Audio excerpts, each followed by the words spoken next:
Saint-Etienne était en Europa League. Ils avaient un tour qui arrivait contre Manchester United. Et j'avais une option d'achat qui était liée à mes performances et aux résultats sportifs du club. Donc c'était tout bénéf pour moi. Et là, je vois mon téléphone, je reçois des messages de partout. Des messages avec des photos, des banderoles où ils écrivent « Mounier, nos couleurs ne seront jamais les tiennes ». Anthony Mounier, c'est un ancien joueur de foot pro formé à l'Olympique lyonnais. Révélé à l'OGC Nice et confirmé à Montpellier, où ton profil d'ailier a pris toute sa dimension. Au total, tu dépasses les 400 matchs professionnels pour près de 70 buts, avec un titre de champion de France en 2008 à l'OL, avant de poursuivre à l'étranger en Serie A, puis en Grèce. Ton parcours raconte autant la régularité que l'intelligence de jeu sur l'aile, entre travail invisible, sens des espaces et constance dans le dernier geste. Depuis ta retraite à 37 ans, tu prépares l'après-carrière avec un diplôme UEFA de management et une nouvelle passion pour le marathon. Juste avant de signer à Montpellier, j'ai mon président qui m'appelle, River, et qui me dit « Anthony, j'ai Marseille qui te veut ». Malgré que Marseille, financièrement, offrait un contrat beaucoup plus gros que Montpellier. Oh, beaucoup plus. Il y avait beaucoup plus d'argent. Pourquoi je dis non à ce moment-là à Marseille? J'ai donné ma parole à Montpellier. La deuxième chose, c'était surtout... Est-ce que je me trompe ou ça a été une nouveauté pour Montpellier de gérer un club qui venait de gagner le championnat? J'ai senti un peu qu'il y avait, pas du favoritisme, mais les joueurs qui avaient été champions avaient un peu plus de crédit que nous. Parce que le coach m'a mis dans les meilleures conditions pour que je puisse performer à ce niveau-là dès que je suis arrivé. Je pense pas. Est-ce qu'il y avait quelque chose qu'un Karim Benzema faisait plus tôt dans sa carrière qui, déjà, tu sentais qu'il avait peut-être une manière de fonctionner différente des autres? Dans l'ADN, c'est un buteur. Et les buteurs, il n'y en a pas 50 000 de buteurs. Il a toujours marqué énormément de buts, mais il n'avait pas le physique pour faire comme il faisait après et plus tard. J'arrive à l'hôtel, j'ai le coach avec le directeur sportif, Dominique Rocheteau, qui frappe à ma porte avec le gars de la sécurité du club et qui me disent on va ralentir un peu parce que ça prend des proportions. Les supporters, ils sont venus au centre d'entraînement, ils ont menacé, ils ont dit qu'ils veulent pas te voir jouer avec les couleurs. Ouais, c'était chaud. Tu as pas reçu des menaces de mort? J'ai reçu. Est-ce que tu pourrais appeler le tout comme une situation regrettable? Un moment de ta carrière où est-ce que tu aurais voulu faire des changements un peu dans comment ça s'est déroulé? Anthony, merci beaucoup d'être sur le podcast Histoire de foot aujourd'hui. Merci à toi, merci pour l'invitation. Merci pour la réception, super studio. On va passer un bon moment, je pense. Et là, une grande carrière de foot, mais là, une carrière également de running, marathon. Je voyais, on en parlait un petit peu avant le podcast, je te vois sur Instagram. D'où cette passion t'es prise de vouloir courir des 42 km? Parce que là, on dirait que tu es quasiment plus en forme que quand tu jouais au foot. Là. C'est vrai que c'est marrant parce que quand je jouais, c'est vrai que courir, pendant les matchs, c'était quelque chose qu'il fallait faire, ça, il n'y a pas de problème. Mais c'est vrai que la préparation... Aller courir tout seul, c'est quelque chose que je ne supportais pas. Maximum, c'était 40-45 minutes. Et aujourd'hui, je suis passé à courir des 10-12 km par jour comme ça, sans réfléchir. Je pense que le fait d'arrêter la carrière, il y a eu ce manque aussi, manque de sport. Et je me suis retrouvé dans le running. Ça me permet de rester en forme et de deux, de retrouver un peu ce goût de la compétition. Et puis après, courir pour courir, c'est vrai que c'est pas intéressant, mais après, tu te mets des challenges. Tu commences quand tu es compétiteur, tu commences à un 10 km, un semi-marathon, un marathon, puis tu fais un certain temps et tu te dis, si je me prépare un peu mieux, peut-être que je peux essayer de faire baisser le chrono. Et après, c'est la compétition aussi qui te pousse à continuer. Et c'est vrai qu'aujourd'hui, même dans mon running, j'ai évolué parce qu'avant, j'allais courir avec des podcasts, avec de la musique. Aujourd'hui, je pars courir 20-30 km sans musique, sans rien, tout seul comme ça. Et ça me fait du bien. Vraiment, c'est quelque chose dans lequel je me sens bien.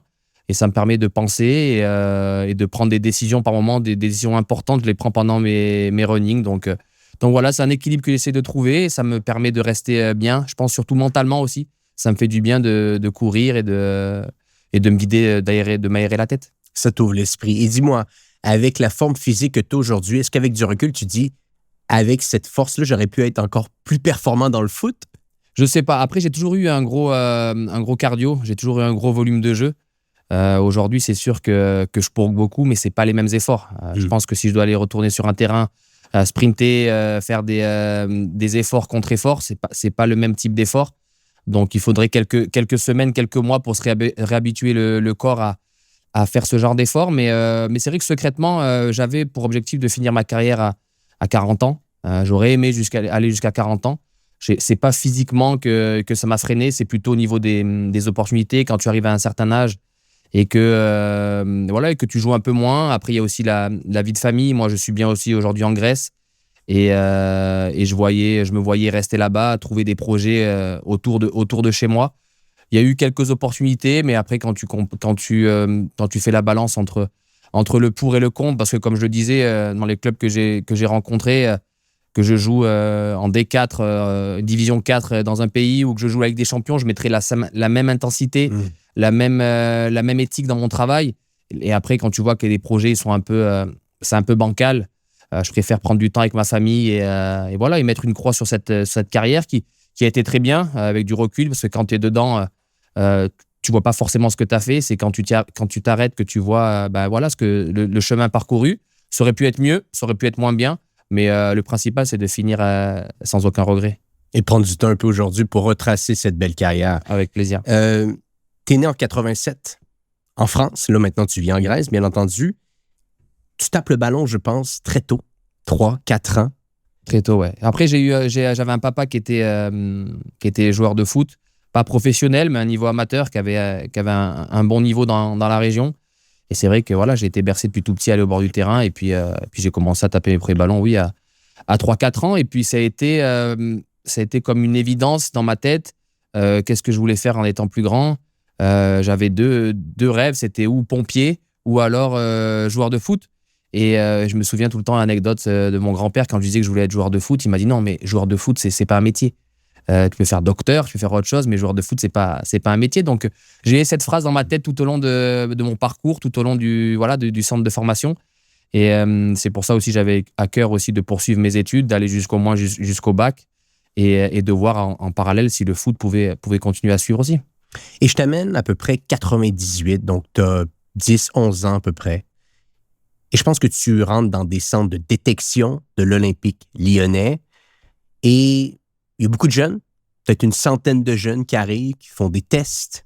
On essaie de prendre les meilleurs. On essaie d'intégrer, je pense, à ce moment-là, des centres de préformation avec l'Olympique lyonnais. Est-ce que déjà à cet âge-là, tu sens que tu as la confiance d'être un joueur dominant? Est-ce que tu te démarques déjà? Ou ça a pris peut-être un petit peu plus de temps avant que tu commences à faire tes marques? En fait, comment ça s'est passé, c'est que moi, je jouais dans mon petit village à Étoile-sur-Rhône. Il faut savoir que moi, j'ai perdu mon papa qui est décédé quand j'avais 5 ans. Donc, j'ai été élevé avec ma maman qui s'est occupée de mon frère et de moi. Donc, et je jouais dans mon club du village où j'avais un ami qui jouait avec moi. Son oncle, son cousin ou son oncle, c'est Florent Laville, l'ancien grand capitaine de l'Olympique lyonnais. Et du coup, ça arrivait que le week-end, ils viennent voir jouer son cousin qui vient de le voir jouer sur les matchs. Et à ce moment-là, il me repère. Et il me dit, il dit à ma mère et puis à son entourage, il dit, mais le petit, il ne faut pas qu'il reste ici, il a des qualités, etc. Voilà, mais moi, aujourd'hui, j'habitais à 100 km de Lyon, je n'avais pas ces opportunités-là de pouvoir effectuer les essais, etc. Sans ce coup de pouce, sans qu'on me dise qu'il y avait la possibilité de faire des essais. Et du coup, il en parle à l'Olympique lyonnais, qui avait une journée de détection dans l'année qui suivait. Et je suis invité à aller faire la détection. Et on est, au départ, une centaine de joueurs. Et on passe 4-5 tours. Et jusqu'à ce qu'on arrive à la fin où ils en gardent 4. Et sur les 4 qu'ils gardent, ils nous font s'entraîner avec le groupe de notre génération qui était déjà, eux, dans l'académie de l'OL, les groupes qui étaient déjà en place. Et il y a les 4 nouveaux qui y vont. Et j'ai fait une belle impression. Et du coup, l'Olympique lyonnais décide de me suivre. J'étais trop jeune à l'époque pour pouvoir les rejoindre tout de suite parce qu'il y avait certaines lois aussi qu'on ne pouvait pas partir très tôt. Et à l'âge de 11 ans, en rentrant en 5e, ils me font venir au centre de préformation. Donc, je dormais à l'internat à l'école qui était en partenaire avec l'Olympique lyonnais où tout était très, très bien organisé. On dormait sur place. On avait la navette qui nous récupérait à la fin de l'école pour nous amener à l'entraînement, qui nous ramenait le soir à l'école, on dormait là-bas. Voilà, c'était un sport-études. Et du coup, l'aventure est partie comme ça. Mais c'est vrai que j'ai toujours eu ce rêve de devenir footballeur professionnel, mais ça n'a pas été non plus une obsession. J'ai avancé étape par étape. Et quand tu rentres dans ce centre de préformation avec les autres joueurs de ta génération, donc là, je l'ai mentionné plus tôt, tu es un 87. Et les 87 à Lyon, je ne sais pas ce qu'il y avait dans l'air, mais il y a beaucoup de grands joueurs qui sont sortis de cette fameuse génération. On n'a qu'à penser, bien entendu, au Ballon d'Or, Karim Benzema, mais il y a également Loïc Rémy qui fait partie de cette génération. Ben Arfa n'a pas été formé, mais il s'est intégré à Lyon plus tard, mais il fait partie de la même génération également. Est-ce que c'est déjà avec ces joueurs-là que tu t'entraînes ou ils sont peut-être surclassés dans les centres de formation? Non, on s'entraîne tous, à part dans les noms que tu viens de citer. C'est vrai que de cette époque-là, il y a Karim et moi, on est déjà là. Après, il y en a d'autres pour les citer, Julien Faussurier, Rémi Rioux, des joueurs qui ont fait des carrières aussi également. C'est vrai qu'on a une génération 87 qui avait été exceptionnelle. Après, je pense que 87 était un bon cru aussi quand on parle des Menez, Nasri, il y a du monde. Mais c'est vrai qu'à Lyon, on avait une super génération. Mais c'est vrai qu'avec Karim, on arrive très jeune. Karim était déjà là depuis bien avant parce que lui, de la région lyonnaise, donc lui, il a intégré vraiment l'OL, je crois, en débutant. Donc, il est arrivé très tôt.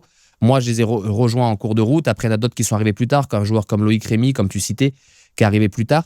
Mais c'est vrai qu'on n'était pas surclassé parce qu'il faut savoir qu'à Lyon, ce qui se faisait à l'époque, c'était l'un des meilleurs centres de formation de France. Donc déjà, d'être déjà dans sa catégorie d'âge au centre de formation de Lyon, c'était déjà quelque chose de fort. Donc pour être surclassé, ça devenait après exceptionnel. Ce fut le cas avec Karim et Hatem, mais sur le tard, à 17, 18 ans, qui sont montés rapidement, qui ont gravi les échelons rapidement. Mais sinon, à 13, 14 ans, 15 ans, on restait dans nos catégories d'âge. Et c'est vrai qu'on avait une génération qui était exceptionnelle. De partout où on allait, on gagnait tout. Je pense que la seule chose qui nous manque, c'est le titre de coupe de vainqueur de la Coupe Gambardella, et la Coupe de France des jeunes. On perd 2 fois en finale, 2 années de suite en finale. Et des fois, là, j'en parle aujourd'hui avec mon fils, le plus grand qui a 13 ans. J'aurais aimé voir cette génération aujourd'hui avec la Youth League, parce que nous, ça n'existait pas à l'époque, c'était des champions pour les jeunes. J'aurais aimé voir ce que ça aurait donné avec notre génération, cette Youth League, parce que je pense qu'on aurait pu bien figurer. Je pense qu'une dizaine de joueurs qui sont passés professionnels de cette génération 87. À Lyon, la génération 87, je me disais, il y a Julien Faussurier, Sandy Payot, Romain Beignet, Loïc Rémy, Karim, Hatem. Je vais en oublier certains d'autres, mais oui, c'est sûr que la génération 87 à Lyon a été d'un bon cru, on dirait. Devenir professionnel, ça se bâtit avec des petits détails, des habitudes qu'on met dans notre quotidien. Je t'entendais dans différentes interviews, tu disais à tous les jours, je prenais le petit déjeuner avec un Karim Benzema. Est-ce qu'il y avait quelque chose qu'un Karim Benzema faisait plus tôt dans sa carrière qui, déjà, tu sentais qu'il avait peut-être une manière de fonctionner, une manière de travailler différente des autres? Est-ce qu'il y avait déjà des repères, des signaux qui montraient qu'il a été un grand joueur comme il l'est? Après Karim, c'est vrai que moi, je dis tout le temps, on était vraiment très proches. On a été très proches. Enfin, on est toujours très proches. Et il a une qualité, et il avait une qualité que je pense que tu peux travailler, mais c'est dans l'ADN, c'est un buteur. Et les buteurs, il n'y en a pas 50 000 de buteurs. Il a toujours marqué énormément de buts. Après, il faut savoir que c'est un fin d'année 87 qui arrive, donc au niveau physique, il était moins développé que certains de notre génération, parce qu'il est de décembre 1987, donc c'était presque 88. Et on va dire que 13, 14, 15 ans, c'est un très bon joueur. Il a toujours marqué énormément de buts, mais il n'avait pas le physique pour faire comme il faisait après et plus tard. Et après, il y a eu une transformation de Karim. C'est quand il est parti à l'Euro, des moins de 17 ans. Il est parti là-bas où c'était un peu la surprise de la liste à cette époque-là. Et à chaque fois qu'il rentrait pendant cette Euro, il était décisif. Et c'est vrai que Lyon, je me souviens, s'est retrouvé dans une situation un peu compliquée parce que c'était l'un des seuls joueurs de cette liste équipe de France qui n'était pas sous contrat. À l'époque, on avait les contrats aspirants, stagiaires, avant de devenir en pro. Et Karim n'était pas sous contrat. Et quand il a explosé aux yeux du monde dans cette compétition, Lyon s'est retrouvé un peu embêté. Et là, je me souviens de Karim quand il est revenu de cette trêve. C'était un autre Karim, c'est-à-dire que physiquement, une évolution incroyable. Ça a toujours été un travailleur, il a toujours eu confiance en lui et il a toujours marqué beaucoup de buts. Mais là, en plus, il avait obtenu cette dimension physique qui faisait que derrière, il était inarrêtable. C'est-à-dire que il était capable à lui tout seul de fixer des matchs, de sortir des actions dont seul il a le secret. Et aujourd'hui, qu'il arrive au Ballon d'Or, c'est pas une surprise parce que ça a toujours été un gros travailleur. Il a marqué beaucoup de buts et c'est un joueur qui est intelligent aussi bien en dehors du terrain que sur le terrain. On prend ses années au Real Madrid. Il y a les années du Real Madrid avec Cristiano et il y a les années du Real Madrid sans Cristiano. Parce qu'il le dit lui-même très bien, quand tu es dans un club où tu as un attaquant qui marque 50 ou 60 buts par match, comment tu veux, toi, lui voler la vedette en essayant? Non, tu te mets un peu au service de ce joueur-là. Et puis derrière, quand Cristiano est parti, il a pris le relais. Et voilà, il a remporté ce Ballon d'Or qui, je pense que chaque année, il y a un peu des débats sur le Ballon d'Or. Je pense que c'est l'une des seules années où là, il n'y avait pas de débat à faire. Pas du tout. Ah, ça a été une année 2022 incroyable. Mais bon, on revient à l'histoire de Anthony Mounier. Donc, pour les gens qui ne te connaissent pas nécessairement ou qui ne t'auraient pas vu jouer, tu es un gaucher qui a une habileté technique au-dessus de la moyenne. À Lyon, dans les équipes de jeunes, quelle est la personne qui te donne confiance? J'entendais dans des entretiens, tu disais que Gérard Rouillet a eu un impact excessivement important pour toi, mais ça, j'imagine que c'est davantage dans le volet professionnel. Est-ce que dans les équipes de jeunes, il y a déjà quelqu'un qui te prend un petit peu sous son aile et qui te dit, Anthony, tu as des habiletés, tu es bon avec ton gauche, mais peut-être que tu dois travailler ton positionnement sur le jeu. Qui est cette personne? Après, je pense qu'à Lyon, comme je disais, le centre de formation était d'une grande qualité, aussi bien avec les entraîneurs et les éducateurs qu'on a eu tout au long de ce parcours-là. Et je pense que j'ai pris un peu de tous les éducateurs que j'ai eus. Je peux en citer un, Armand Garrido, qu'on a eu en moins de 16 ans, qui est là où ça commence vraiment à être un peu sérieux. Quand tu arrives à 16 ans, tu es au centre de formation de Lyon, tu joues des compétitions importantes et tu n'es pas loin, à ce moment-là, tu n'es pas loin d'intégrer le groupe pro. C'était un coach qui était dur, qui était juste, qui avait une rigueur et un travail qui était vraiment focus sur ce qu'il voulait, sur chaque profil. Moi, j'ai commencé gaucher à cette époque-là. Quand j'ai commencé, l'ailier gauche, c'était un gaucher. L'ailier droit, c'était un droitier. C'est venu plus tard, les pieds inversés.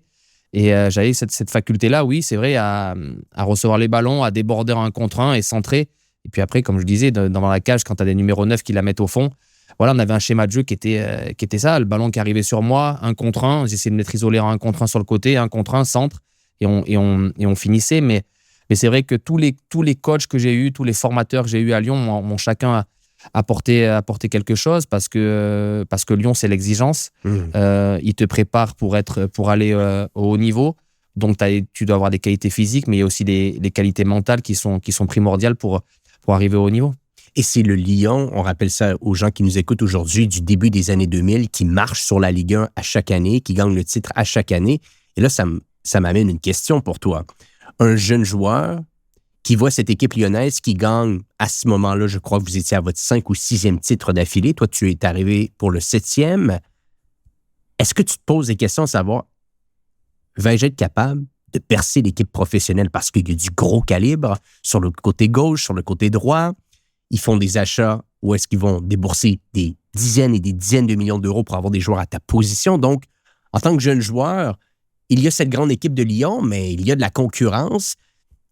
Quel est l'état d'esprit que tu as à ce moment-là? Non, après, c'est vrai qu'au début, tu vois, quand tu es jeune, tu ne penses pas forcément comme ça. Moi, j'ai la chance, en fait, tout s'accélère en 2006, une année de Coupe du Monde. C'est une année de Coupe du Monde. Et donc, il manque des joueurs pour reprendre avec le groupe pro parce qu'on a beaucoup des joueurs qui sont en sélection du Brésil, équipe de France, pour parler d'Abidal, Malouda, beaucoup de joueurs qui ne sont pas là. Donc, il y a 4-5 jeunes qui font reprendre avec les pros. C'était l'année de notre bac. Donc, moi, je venais de passer mon baccalauréat en juin. Et la reprise se fait fin juin, début juillet avec les pros. C'est Rouillet le coach. C'est Gérard Rouillet le coach. On part en stage. Et voilà, là, tu arrives, tu n'as que les grands joueurs. Et tu te dis, bah, voilà, on est là, on n'a rien à perdre. On est là pour s'entraîner. S'ils te font venir là, c'est que tu as des qualités et qu'à un moment donné, ils croient en toi. Donc, moi, je fais ma pré-saison avec eux. Tout se passe très bien. Et je rentre de stage et je reçois un coup de téléphone de mon agent qui me dit le club, il veut me voir parce qu'on devait se voir parce que j'avais obtenu mon bac. Et quand tu obtiens ton bac, il faut savoir que dans les contrats, tu as une prime en gros. Tu as une prime dans le contrat, obtention du baccalauréat, il te rajoute un petit bonus sur ton salaire. J'étais sous le contrat stagiaire à cette époque-là. Et donc, moi, j'arrive au club, je m'attends à ça. Et au final, non. Au final, Gérard Rouillet avait été impressionné de ma préparation et il demande à ce que je signe pro. Donc là, tout s'accélère. Forcément, tu es très content parce que quand tu rentres au centre de formation à 10 ans, la première étape, c'est d'arriver en pro, de signer ton contrat pro, mais à partir de là, tout commence. Parce que, OK, tu as ton contrat pro, mais ça ne veut pas dire que tu vas jouer tous les week-ends. Donc, c'est une nouvelle vie qui commence, entre guillemets. Et cette année-là, j'étais un peu malchanceux parce que juste avant le Trophée des Champions, je me blesse à l'entraînement. Je reçois un coup de genou dans le dos sur un duel aérien et je me fracture 2 vertèbres. Donc, je suis out pendant 2-3 mois et je rate un peu ce créneau-là parce que les joueurs, après de sélection, ils reviennent. Donc, tu as tout le monde qui revient. Et ce qui est marrant, c'est que l'année où le joueur qui sort cette année-là, qui n'avait même pas repris avec le groupe pro pendant la pré-saison, c'est Loïc Rémy. Donc Loïc Rémy, lui, n'avait pas repris avec les pros en 2006. Mais il se retrouve qu'il y a beaucoup de blessés avec les pros en août. Et il se retrouve à monter et à jouer et à performer. Et après, il s'installe. Et puis après, ça s'accélère tout pour lui. Puis on connaît la carrière fantastique qu'il fait derrière. Et moi, je suis arrivé un peu en retard. J'aurais dû commencer à ce moment-là aussi. Et puis après, j'ai eu une année un peu compliquée avec cette blessure-là qui a un peu retardé. Et après, c'est pour ça que je signe mon contrat pro. Je suis avec les pros au quotidien. Mais cette année-là, je joue pas. Et je m'entraîne avec les pros, je joue avec la réserve. Et ça commence après l'année d'après avec Alain Perrin qui arrive. L'année d'après, où je crois que je fais ma première apparition avec lui, une apparition, mais je fais beaucoup de bandes touches et je redescends avec la réserve le week-end. Mais c'est ensuite après, quand Claude Puel arrive à Lyon, où là, tout s'accélère pour moi parce que, Claude Puel, c'est un bon coach et de deux, c'est une super personne. Et comme tu le disais avant, c'est vrai que Lyon était dans une époque où ils n'hésitaient pas à mettre des millions d'euros pour acheter des joueurs. Parce que la formation comptait, mais pour percer un jeune du centre de formation, il fallait vraiment avoir un super niveau parce que il y avait un groupe de 20 joueurs où même les joueurs qui s'asseyaient sur le banc étaient tous internationaux dans leur pays. Donc, c'était compliqué pour un jeune de sortir. Et la discussion que j'ai avec Claude Puel, c'est que, écoute, Anthony, moi, je crois en toi. Et sache qu'avec moi, il n'y aura pas de différence qu'on s'appelle un tel, ou que tu sois jeune, ou que tu aies été acheté 10 ou 20 millions d'euros. Le meilleur, il jouera. Et avec Claude Puel, c'est vrai que là, je fais une saison où ça me permet de mettre en lumière et d'enchaîner une vingtaine de matchs, je crois, toutes compétitions confondues. Et puis après, voilà, il y a eu un choix à faire. Il y a eu un choix à faire en fin de saison. Donc, on fait une petite pause sur l'épisode en cours pour vous dire une chose, pour vous dire merci. Merci d'être autant présent semaine après semaine sur le podcast Histoire de foot. Mon nom est Antoine Gagné, animateur et producteur du podcast. Et je vous le dis, ça me fait chaud au cœur de voir qu'à chaque semaine, vous êtes présent pour écouter les différentes histoires de foot qu'on a avec nos invités. Maintenant, si vous écoutez le podcast depuis quelque temps maintenant, vous le voyez, on n'a pas de sponsor, on n'a pas de gens qui vont venir financer le podcast. Tout est fait avec notre propre argent de A à Z. Et la seule chose que vous pouvez faire aujourd'hui pour nous aider, pour nous encourager, c'est simplement de vous abonner. De vous abonner sur YouTube, de vous abonner sur Spotify ou encore sur Apple Podcasts. Plus l'auditoire grandit, plus qu'on va être capable d'avoir des invités de classe mondiale et de continuer à vous livrer des histoires de foot qui vont pouvoir marquer votre esprit. Donc, je vous remercie encore. De retour à l'épisode en cours. Parlons un petit peu de ça. Donc, il y a 2 points que j'aimerais amener à ton attention. Donc, effectivement, on se rappelle, ces années-là, le plafond de verre pour l'Olympique lyonnais, c'est la Ligue des champions. C'est-à-dire, on fait partie du top 8, top 10 en Europe, mais on essaye de passer ce plafond de verre, littéralement, de demi-finale et ultimement peut-être de finale de Ligue des champions. Malheureusement, ça ne s'est pas déroulé, mais ça ramène l'état d'esprit, la dynamique du club à l'époque. Avec Alain Perrin, bon, pas beaucoup de matchs. Et bon, là, tu parles de Claude Puel, 2007-2008. Est-ce que je me trompe ou ta première titularisation, tu mets, je pense, des passes décisives? C'est ça. À Fred et à Benzema directement. Contre Nancy, jour de mon anniversaire contre Nancy à Gerland. De 21 ans. Ouais. 21 ans.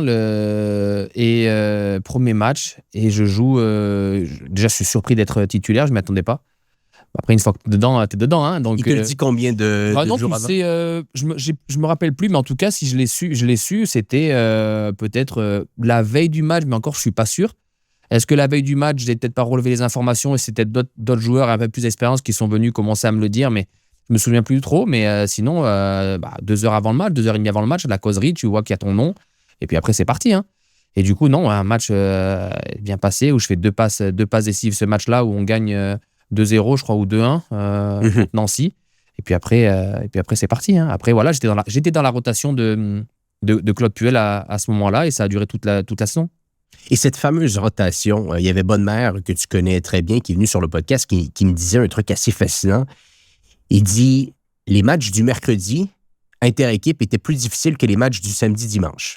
Donc, cette rotation, les Juninho, Govou, Benzema, Ben Arfa, ça devait être un sacré niveau qui devait, j'imagine, tout ça te préparer pour les matchs du samedi-dimanche. Là. Non, mais ça, c'est sûr. Tu as les oppositions du mercredi, la semaine, l'équipe A contre l'équipe B.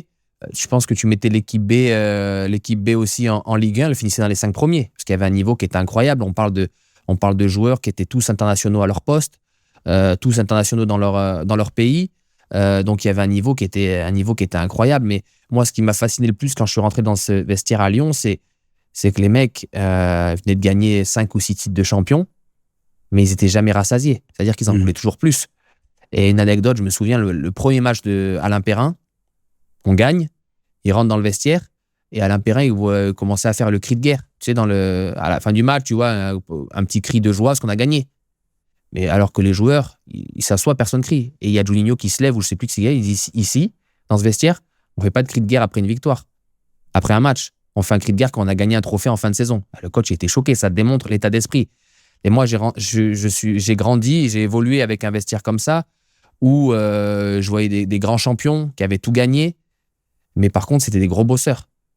Alors moi, toi, tu arrives 18, 19 ans dans le vestiaire, tu vois des mecs comme Greg Coupé, Juninho, Chris, qui sont en salle 1 heure et demie avant l'entraînement, et qui ont tout gagné. Tu te dis, toi, à 18, 19 ans, tu fais quoi? Tu te prends exemple sur eux. Et moi, j'ai grandi avec ça, et c'est vrai que ça m'a suivi toute ma carrière. J'ai appris qu'il fallait toujours travailler, et toujours être compétiteur, et toujours avoir faim de résultats. Qui est le joueur qui t'a le plus fasciné dans cette époque? À cette époque-là, je pense que c'était Juninho. Ouais. Juninho, c'était incroyable. Parce que Juninho, aujourd'hui, les gens de l'extérieur, Juninho, ils vont le retenir que pour ses coups francs. Déjà, je pense qu'en termes de coups francs, c'est le meilleur tireur de l'histoire du foot. Il n'y a pas de débat sur ça, je pense. Mais c'est le travail qu'il faisait au quotidien. Moi, je me souviens, dans les petits jeux, il n'était pas très rapide. Mais par contre, une vision du jeu, il voyait tout avant tout le monde. Donc, et la qualité de pied qu'il avait.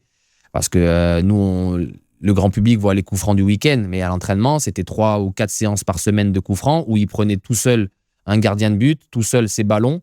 Parce qu'il faut savoir qu'à l'époque, chaque fois qu'on jouait sur un stade, on avait des ballons différents. Donc, il s'entraînait, il avait des ballons de toutes les compétitions et de chaque club, il avait des ballons et il s'entraînait la semaine pour tirer le ballon qu'il allait jouer le week-end. Mais c'était incroyable.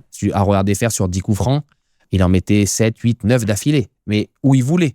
Et c'était ça qui était... j'ai vu notamment une interview de Thierry Henry il n'y a pas longtemps, qu'il l'avait connu aussi à New York, il me semble, Juninho. Il était choqué par la position de son pied. Si toi, il disait, et c'est raison, si tu essayes de tirer comme il tirait, tu faisais un coup franc, tu allais à l'infirmerie, tu t'es blessé parce qu'il met une position de son pied qui était incroyable. Qui était incroyable. Et puis un super gars. Moi, je me souviens, à Lyon, on était sponsorisé, il y avait une marque de voiture qui sponsorisait le club. Et nous, les jeunes pros, c'était pareil, on était pros, donc dans nos contrats, on devait avoir notre voiture. Et je me souviens, un jour, Juninho nous voit arriver à l'entraînement et il nous dit, les jeunes, elle est où votre voiture? Je dis, nous, ils ne l'ont pas donnée encore. Juninho, capitaine de l'OL, qui va voir lui en disant, les jeunes, là, ils sont pros, pourquoi ils n'ont pas leur voiture? Alors qu'il pourrait... tu vois ce que je veux dire? Ouais. Il pourrait ne pas nous calculer. Non, il est parti voir, il a dit, les jeunes, il faut qu'ils aient leur voiture. Ils sont pros, ils s'entraînent avec nous, c'est pas normal qu'ils n'aient pas leur voiture. 3 jours après, on avait nos voitures. Donc voilà, ça démontre aussi, il y a le côté joueur, mais il y a le côté humain de tous ces mecs-là de vestiaire. C'est tous des grands champions, mais ils ont tous un côté humain qui est fantastique. C'est moi où cet Olympique lyonnais, c'était un autre style de gestion. Il y avait, encore une fois, on en parlait récemment sur un podcast, mais il y avait les voitures, il y avait les salons de coiffure, il y avait des gens qui s'occupaient littéralement de tout pour toi. Est-ce que ce que tu as vécu en termes de gestion de joueurs à l'Olympique lyonnais, c'est quelque chose que tu as été capable de revivre dans d'autres clubs ou c'était quelque chose d'à part? Non, je pense qu'aujourd'hui, que tous les clubs, peu importe le niveau, sont plus ou moins structurés. Mm-hmm. Mais à cette époque-là, à l'Olympique lyonnais, c'était la référence. On avait tout. On avait déjà la dame qui traduisait, on avait la dame qui s'occupait de tes papiers, on avait, comme je disais, l'OL, ils avaient développé une marque. J'ai des salons de coiffure, il y avait même les OL auto-école pour passer la conduite. C'était vraiment une marque. Aujourd'hui, je pense que les clubs aujourd'hui ont beaucoup évolué. La plupart sont structurés parce que le football demande ça aussi. Mais tout était fait à Lyon pour que tu penses qu'au terrain. Et c'est pour ça que le club a évolué et a performé énormément sur la scène européenne dans ces années-là, parce qu'il était capable, d'attirer les meilleurs joueurs. De deux, il était capable aussi d'avoir un scouting pour trouver des pépites, notamment au Brésil, des joueurs que personne ne connaissait, qui sont capables de sortir, un Juninho, un Chris, un Cassapa, des joueurs comme ça qui n'étaient pas connus, qui sont capables d'aller les chercher. Et puis voilà, ils avaient le pouvoir financier de récupérer les meilleurs joueurs qui performaient dans la Ligue 1. Là, et la saison d'après, Lyon avait la capacité de les acheter. Et il y avait Jean-Michel Aulas, qui était un grand président visionnaire, qui a été capable de... Non, qui a fait un projet, qui a fait un club incroyable, qui s'est entouré de bonnes personnes aussi. Et voilà, il a réalisé quelque chose d'énorme. Quel Quelques faits marquants, Lyon. Ton premier but en Ligue 1 contre Sochaux, doublé en Coupe de France. Avec un peu de recul, parce que finalement, ça leur a été ta dernière saison, celle-là, à Lyon. Quels sont les souvenirs, les moments mémorables que tu te rappelles de ton passage en professionnel à Lyon? Tout, le premier match, contre Toulouse, je crois en janvier 2007. Le premier match contre Toulouse, c'est toujours émouvant. Tu as fait toute l'académie, tu rentres ton premier match à Gerland sous les yeux de la famille, etc.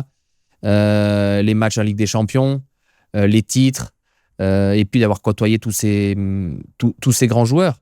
Et puis après, au moment donné, il arrive le choix de la décision. Moi, je pars du principe que quand tu es un jeune joueur, pour progresser, il faut jouer. Lyon m'avait donné cette opportunité de jouer, mais je ne pouvais pas revendiquer de jouer tous les week-ends vu la politique qu'il y avait dans le club à cette époque-là. Pour un jeune joueur, ça devenait compliqué de jouer tous les week-ends. Et pour ma progression, je me devais être dans un vestiaire où je pouvais être capable de gagner ma place et de jouer tous les week-ends. Donc c'est pour ça que Claude Puel a été franc avec moi. On a eu une discussion. Il m'a dit, moi Anthony, je ne veux pas te laisser partir parce que moi, je compte sur toi. Mais je vais raisonner un peu en termes... il m'a dit, je vais raisonner en termes un peu comme un papa pour son fils, pour ta progression. Oui, il faut que tu joues. Donc, c'est pour ça que j'accepte de te laisser partir. Mais il voulait pas me laisser partir à cette époque-là. Mais les circonstances sont assez spéciales. Tu es en vacances et là, on est le 31 août. C'est ça. Et à quelques minutes de la fin du mercato, je pense que ton agent qui dit... Là, c'est le moment où j'avais... En fait, il y avait Nice qui est là depuis le début du mercato. Il faut savoir qu'ils avaient signé Loïc Rémy l'année d'avant, donc il y a un bon rapport entre l'Olympique Lyonnais et Nice. On était d'accord pour aller à Nice. Moi, j'étais OK. Fallait pas que ce soit un prêt, il me restait un an de contrat, donc ça pouvait être juste un transfert. Ou alors, il fallait que je re-signe un contrat à Lyon et me faire prêter derrière. Et puis, arrive la trêve internationale de fin août, début septembre. Pas de nouvelles, donc moi je décide avec mon épouse de partir en week-end et je reçois un coup de téléphone 31 août, donc là on était pas loin de Nice, on était sur la Côte d'Azur, donc on était pas loin, et on me dit il faut que tu ailles au club à Nice, ça y est, c'est fait. Donc là tu n'as même plus le temps de réfléchir, du coup tu te dis ok, c'est bon, on est parti, donc je prends une voiture, on vient me chercher et on va signer le contrat à Nice. Et voilà comment ça se fait. Et puis après, début septembre, pendant la trêve internationale, je reprends avec l'OGC Nice. Comment tu te sens? Content tu te sens content à la fois, un peu déstabilisé parce que moi, il faut savoir que je suis arrivé à Lyon à l'âge de 11 ans. Tu quittes à 21 ans. Donc, 21 ans, tu es jeune. Tu quittes ton club formateur. Comme ça, dans les derniers jours du mercato, même si c'était quelque chose que tu pensais que tu pouvais bouger, mais quand tu arrives comme ça le dernier jour, tu dis que tu ne vas plus partir. Et tu arrives dans une nouvelle ville, nouveau club, et avec un nouveau statut. Tu n'as plus le statut du jeune du centre de formation où là, tu arrives avec le mec qui a joué à l'OL, qui arrive avec l'image de l'OL, qui arrive pour amener une plus-value dans un club qui n'a pas les mêmes objectifs, qui n'a pas les mêmes ambitions que l'Olympique Lyonnais. L'OGC Nice, c'est un club qui jouait le maintien, donc ils vont attendre beaucoup de toi. Et il faut savoir que quand tu arrives dans un club, quand tu joues à Lyon, tu as la possession du ballon, tu touches 80 ballons, 90 ballons par match, t'en perds 20, ça se voit pas. Tu arrives à Nice, tu es plus en équipe de transition, tu es beaucoup en défense, tu touches 40 ballons, t'en perds 20, ça se voit. Donc voilà, il a fallu digérer tout ça. Les 6 premiers mois ont été compliqués à Nice. Je pense pour digérer tout ça et arriver avec ce nouveau statut, mais après derrière, ça s'est super bien passé. C'est Antonetti le coach? Donc, moi, j'arrive, c'est Didier Olé-Nicole. Oui. Antonetti venait d'arrêter juste l'été d'avant. Moi, j'ai Didier Olé-Nicole. C'est vrai qu'on ne fait pas des résultats intéressants au début, donc il est écarté. Et arrive à ce moment-là, Éric Roy avec René Marsiglia, Éric Roy qui était à l'époque le directeur sportif aussi au club de l'OGC Nice. Effectivement, je pense que le départ est assez complexe, mais finalement, ça a été le club de la confirmation. À Nice, il y a eu des moments assez exceptionnels. Je pense à ton but que tu as marqué contre Saint-Étienne en 2010. On mettra des images pour les gens qui nous écoutent. Tu reçois un ballon, une transversale de droite à gauche. Tu es à l'extérieur de la surface de réparation. Volée de la gauche, petit filet croisé. Non, celui-là, c'est vrai qu'il est... Et tu vois, ça, c'est des choses que... ce travail devant le but, je me rappelle à l'époque à Lyon, il y avait toujours à la fin des entraînements les Sidney Govou, Nino Wiltord, Fred, Karim, Kader Keita, Hatem. On restait toujours devant le but, 5-10 minutes à la fin de l'entraînement et faire des volées comme ça. Et c'est vrai que tu regardes un peu le geste technique, tout ça, et c'est vrai que c'est un geste technique que j'aimais bien. Et ce match-là contre Saint-Etienne, ce qui est marrant, c'est qu'on ne fait pas une très très bonne première mi-temps. Il me semble qu'on est mené 1-0. Sur un plan personnel, je ne fais pas non plus une bonne première mi-temps. Le coach me secoue un peu à la mi-temps et au retour des vestiaires, je crois que c'est le tout début de la deuxième mi-temps, je ne sais pas, c'est pas la 48e minute, c'est tout au début. J'ai Daniel Yuboya qui change le jeu et je me retrouve dans l'angle côté gauche, dans l'angle de la surface. Et elle arrive en une touche. Et en fait, au moment où elle arrive, je me dis, elle est trop belle pour pas la tenter en une touche, en fait. Et là, je la prends en une touche et le geste, il est parfait parce que je me couche bien, elle part et elle rebondit juste devant Jeannot, elle accélère, elle finit dans le petit filet. Donc, non, moi, c'est vrai que c'était un but celui-là, il était beau. Ça doit être un de tes plus beaux buts en carrière. Là. Ouais, celui-là était beau. J'ai eu aussi un avec Nice aussi en Coupe de la Ligue sur un amorti poitrine volé aussi contre Toulouse. Qui est ce fameux lob contre le Paris Saint-Germain. Ouais, il y a celui-là. Bon, celui-là, il était un peu. C'était plutôt un centre. Je voulais centrer. Bon, ça a raté, mais bon, ça fait but. Non, il y a eu quelques buts, pas mal, ouais. Et dis-moi un peu, à Nice, bien entendu, comme je l'ai mentionné, ton statut change. C'est vraiment l'endroit où est-ce que tu confirmes. Est-ce que tu sens sur le terrain que là, tu es vraiment tranquillement en train d'atteindre le meilleur niveau de jeu de ta carrière? Est-ce que dans ta tête également, ça devient plus clair, tu as davantage de clarté sur ce que tu es capable de faire sur le terrain? Parce que des fois, on a beau avoir le meilleur talent, la meilleure expertise sur un chantier spécifique. Si ça ne devient pas clair dans notre tête, si on n'a pas cette confiance quasiment aveugle de notre capacité, des fois, on ne peut pas s'exprimer à la hauteur de notre talent.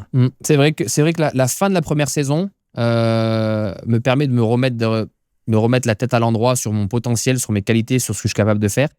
Et après la deuxième et la troisième saison à Nice, où je suis vraiment performant, je fais la deuxième saison à Nice, je finis 3e meilleur passeur de Ligue 1. Donc, qui est... et je crois que le meilleur passeur à cette époque-là, c'est Marvin Martin. Mais si tu regardes la stat de cette saison-là, je suis le meilleur passeur dans le jeu. C'est-à-dire que Marvin Martin est devant en termes de passes décisives, mais il a plus de passes décisives sur coup de pied arrêté, c'est-à-dire corner et coup franc. Moi, les passes décisives dans le jeu, je suis le numéro 1. Donc voilà, quand tu joues à un poste comme le mien, ailier, c'est quelque chose qui te donne confiance. Je marque pas énormément de buts. Je crois que je suis à 5 ou 6 buts dans la saison, mais je finis à 12 ou 15 passes décisives, quelque chose comme ça. Donc, ce qui est énorme dans un club comme Nice, dans un club qui joue le maintien. Donc ça, c'est quelque chose d'énorme. Et puis après, comme tu disais, la confiance. C'est là où tu vois que j'arrivais sur le terrain. J'avais pas peur. Je savais qu'il pouvait se passer. Je savais que je pouvais faire des choses intéressantes. Et puis la dernière année à Nice, où je me sens vraiment... je me sens vraiment intouchable. C'est-à-dire qu'à chaque fois que je rentre sur le terrain, je sais que je fais une grosse saison. Je crois qu'en championnat, je marque 8 buts. 8 buts, plus en coupe. Je crois que j'avais marqué d'autres en coupe de la Ligue. Je crois que j'arrive à un total à 12 buts dans l'année. Et je me sens vraiment super bien. Je tente, ça passe. L'environnement autour, ça fait déjà la 3e année que je suis dans le club. Les supporters m'adorent par mon style de jeu. Parce que voilà, je suis quelqu'un qui n'a jamais rien lâché, qui n'a pas eu des choses faciles dans la vie. Et je sais que le travail est important et j'ai toujours eu besoin de me mettre dans cet effort physique pour performer. Donc, toujours donner à 100%.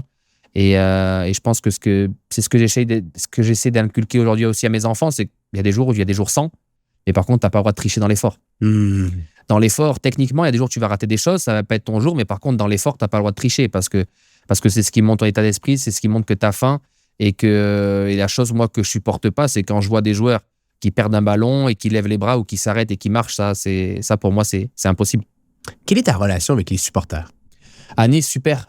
Au début, la première année, comme je dis, je performe pas à mon réel niveau, donc c'est un peu compliqué. Mais après, les deux années suivantes, c'est magnifique parce que les supporters, comme je dis, le peuple niçois a besoin de joueurs qui cherchent des joueurs qui leur correspondent, où ils peuvent s'identifier, des joueurs qui se donnent tout, qui mouillent le maillot, c'est ce qu'ils aiment. Et moi, c'était dans mon registre. Et après, j'ai une discussion claire avec le président River. J'aurais pu partir au bout de ma 2e année, l'année où je finis 3e meilleur passeur de Ligue 1. je peux partir. J'ai le président River qui arrive à ce moment-là, qui prend la suite de Maurice Cohen et qui me dit, voilà, Anthony, écoute, moi, je récupère le club juste maintenant. Fais-moi une année en plus, s'il te plaît, et puis je te donne voilà, ma garantie que l'été prochain, tu pourras sortir. Donc j'ai accepté parce que je me sentais vraiment bien à Nice, vraiment un club où je me suis senti bien. Et c'était le club où je me suis révélé, qui m'a donné l'opportunité de jouer tous les week-ends en Ligue 1.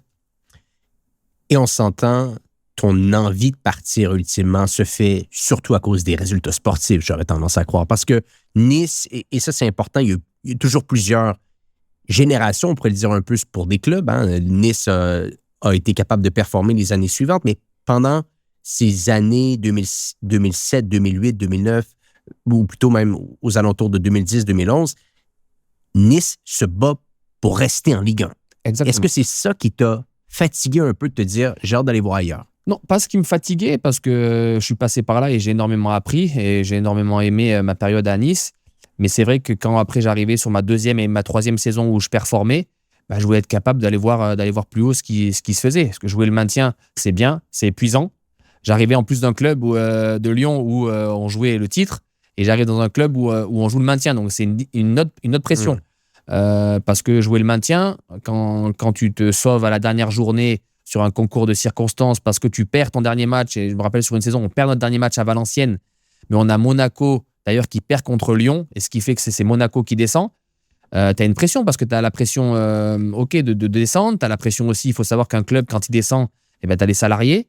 Un club qui reste en D1, il peut avoir certains salariés. Quand il descend en Ligue 2, il y a des têtes qui vont être coupées malheureusement. Donc tu as toute cette pression-là aussi, donc c'est pas facile. Et puis je pense que voilà, j'avais fait 3 ans dans ce club, j'avais fait un peu le tour, et c'était le moment pour moi d'aller voir ailleurs. Et j'ai Montpellier qui se manifeste très tôt pendant le mercato, avant même la fin. Là, t'es rendu amoureux du Sud. Tu peux plus quitter le Sud. Ouais, je sais pas, c'est vrai. C'est vrai que c'est marrant, mais j'ai eu beaucoup de clubs du Sud. Et j'ai Montpellier qui se manifeste très tôt, avant la fin du championnat. J'ai Laurent Nicolin avec Bruno Carotti qui descendent me voir à Nice, eux qui sont intéressés. Montpellier, le projet est super intéressant. Ils viennent de finir champion, qualification directement en Ligue des Champions. Donc voilà. Et la chose importante que je voulais, c'est que je ne voulais pas revivre ma première année de Nice. C'est-à-dire que je ne voulais pas arriver tard pendant la préparation. Je voulais commencer tôt avec mon nouveau club, parce que dans la préparation, c'est là où tout se fait, les liens se font, etc. Et je voulais arriver tôt à la reprise avec le club pour pouvoir avoir cette préparation. D'arriver dans un nouveau club, nouvelle ville, il faut se réinstaller. Donc, je ne voulais pas vivre cette période encore une fois. Et ce qui est marrant, c'est juste avant de signer à Montpellier, j'ai mon président qui m'appelle, et River, et qui me dit « Anthony, j'ai Marseille qui te veut ». Donc là, Marseille, c'est un club, je pense que quand tu es joueur, tout le monde a envie de jouer à Marseille. Tu as ses bons côtés et tu as ses mauvais côtés aussi. La seule chose qui fait pourquoi je dis non à ce moment-là à Marseille, j'ai donné ma parole à Montpellier, et je suis quelqu'un d'assez de droit, donc quand j'ai donné ma parole, je ne reviens pas dessus. Mais la deuxième chose, c'était malgré que Marseille financièrement offrait un contrat beaucoup plus gros que Montpellier. Oh, beaucoup plus? Beaucoup plus, oui, il y avait beaucoup plus d'argent. Mais derrière, c'était surtout qu'ils arrivent à une période où ils n'avaient pas de coach à ce moment-là. Et on connaît un peu l'atmosphère à Marseille. Tu arrives dans un contexte qui est un peu, il n'y a pas de coach, il suffit qu'après arrive un nouveau coach, il aurait fallu encore attendre que le mercato avance, et moi je voulais pas revivre ça.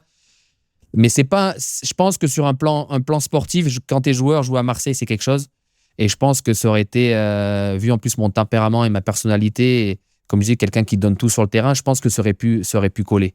Mais voilà, le moment était pas bon parce que le timing, ils n'avaient pas de coach, et c'était compliqué pour moi de dire non à quelque chose que j'avais, comme Montpellier, pour attendre ce projet Marseille, pour attendre ce projet du coach, que si jamais ce coach arrive et qu'ils ne veulent pas de moi, comment on fait?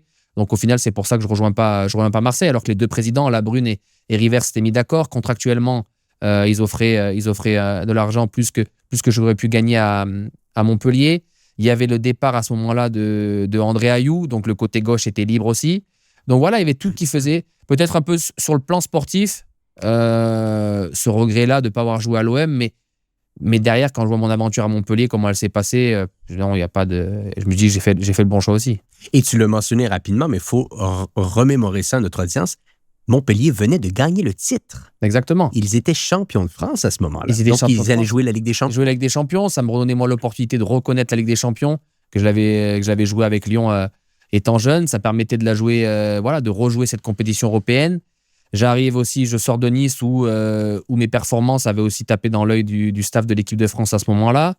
J'arrive à Montpellier, je suis présélectionné régulièrement. Mais malheureusement, mes performances à Montpellier sur mes premiers mois ne sont pas à la hauteur pour prétendre aller plus haut. Je réalise pas les performances que j'aurais dû réaliser. J'ai pas le même niveau de performance que j'aurais dû avoir en arrivant à Montpellier tout de suite. Pour plein de petites choses. Parce que, j'arrive dans un club, mon épouse est enceinte de mon premier garçon de 8 mois ou 7 mois. Elle est restée sur Nice. On part, nous, beaucoup en stage avec Montpellier. On est parti à New York parce qu'on avait le trophée des champions. Donc, plein de petites choses qui font ça. Tu as l'arrivée d'un premier enfant en septembre. Mon grand aujourd'hui, mais le petit, il est né en septembre. Donc, et moi, je pars tous les 3 jours parce qu'il y a la Ligue des Champions. Donc, tu sais, quand tu viens d'être papa, tu dors pas beaucoup la nuit. Tu as un autre stress, une autre pression. Et là, tu accumules la fatigue, etc. Donc, voilà, un peu toutes ces choses-là. Un peu aussi la relation avec le coach qui n'était pas non plus parfaite à ce moment-là. Est-ce que je me trompe ou ça a été une nouveauté pour Montpellier de gérer un club qui venait de gagner le championnat? Parce que là, tu joues à tous les 3 jours. Tu es supposé intégrer une compétition saine. Peut-être, est-ce que tu donnes davantage de chance à ceux qui t'ont fait gagner? Et je crois peut-être que tu as de la difficulté à t'intégrer à l'intérieur de tout ça ici. Exactement. J'arrive, on n'est que 4. Je crois qu'on est 4 ou 5 nouveaux joueurs par rapport au groupe qui a été champion de France. C'est pas beaucoup. C'est pas énorme. C'est pas énorme. J'arrive dans un club qui vient d'être champion, mais qui n'a pas l'habitude de gagner. Il faut être honnête. Si tu arrives dans un club qui n'a pas l'habitude de gagner, le coach qui est là en place, qui a ses joueurs, qui vient de faire une super saison, qui vient d'être champion, toi, tu arrives en tant que nouveau.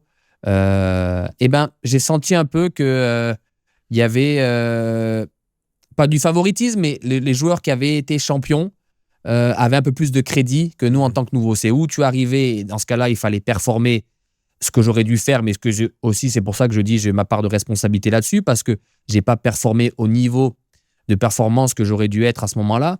Mais est-ce qu'on m'a mis dans les meilleures conditions? Est-ce que le coach m'a mis dans les meilleures conditions pour que je puisse performer à ce niveau-là dès que je suis arrivé? Je pense pas. Donc, c'est pour ça que je dis qu'il y a 50% des torts sur ce moment-là. Et je pense que c'est un moment de ma carrière qui est un peu charnière parce que, comme je te disais, je suis pas loin. À ce moment-là, je suis aux portes de l'équipe de France, je suis aux portes de la sélection à ce moment-là. J'ai le potentiel, je pense, pour y aller. Mais je ne fais pas les performances qu'il faut au bon moment. C'est-à-dire que je ne réalise pas les gros matchs que j'aurais dû réaliser pendant les matchs de Ligue des Champions. Et je rate un peu le wagon, je pense, à ce moment-là. Tu as des discussions avec le sélectionneur ou pas du tout? Non, je n'ai pas de discussion, mais sur les 6-7 premiers mois à Montpellier, je suis régulièrement dans la pré-liste. Et je pense une bonne performance ou 2 sur des matchs de Ligue des Champions m'aurait permis peut-être à ce moment-là de peut-être de pouvoir intégrer à un moment donné, d'avoir la chance à un moment donné de joindre le groupe France. Mais voilà, après, c'est des petites choses qui font partie du foot. Et après, quand je me redeviens à performer, tu as des mecs qui sont arrivés dans le groupe de la sélection, qui ont pris leur place, qui ont fait le job. Et puis après, voilà, le train, il est passé, comme on dit. Roland Courbis a été important pour toi à Montpellier. Est-ce que je me trompe? Très important. Il y a eu une bonne discussion avec toi pour te remettre à l'ordre. Ouais, on connaît comment il est, Roland Courbis, mais c'est vrai que pour moi, il m'a permis de me remettre la tête à l'endroit et sur de bons rails. Je me souviens qu'on fait une discussion dans son bureau. Qu'est-ce qu'il t'a dit? Il me dit, écoute, ça me fait plaisir de te voir, parce que là, depuis que je te vois, j'ai l'impression de voir ton frère qui joue, il me dit. Direct. C'est Roland, hein. Alors voilà, mais au moins, il me dit, t'as pas pu perdre toutes tes qualités, donc on va repartir sur des choses simples, remets-toi la tête à l'endroit, et puis voilà, sur le discours de confiance, qui est quelqu'un qui a été entier et qui m'a redonné confiance. Et puis derrière, avec Roland, après derrière, ça a été incroyable, une saison incroyable, où c'est vraiment là, je me sentais vraiment intouchable aussi cette dernière saison à À Montpellier, je crois que je fais une saison en Ligue 1 où j'ai 9 buts et 7 passes décisives. Donc, ce qui est des bonnes stats. On finit juste 7e, je crois. On finit 7e juste avant la place européenne. Donc, c'est un peu dommageable. Mais voilà, c'était une saison incroyable. Et le coach en est pour beaucoup sur ça. C'est comme je dis, des fois, on se pose la question sur certains joueurs, un potentiel qu'ils n'arrivent pas à exploiter quand ils se retrouvent dans tel club. Ils changent de club ou ils changent d'entraîneur. Et du coup, les joueurs, c'est parce que voilà, il ne faut pas oublier que derrière chaque joueur de foot, il y a le côté humain aussi. On est tous des humains. Il faut aussi arriver à comprendre l'homme, comment il est. Et je pense que quand tu n'es pas bien en tant qu'homme, tu ne peux pas le faire former en tant que joueur. Et je pense que ça, c'est très important. Comment tu le décrirais, Roland Courbis? Roland, c'est quelqu'un de très affectif, déjà qui connaît très bien le ballon, qui est passionné de foot et qui est entier.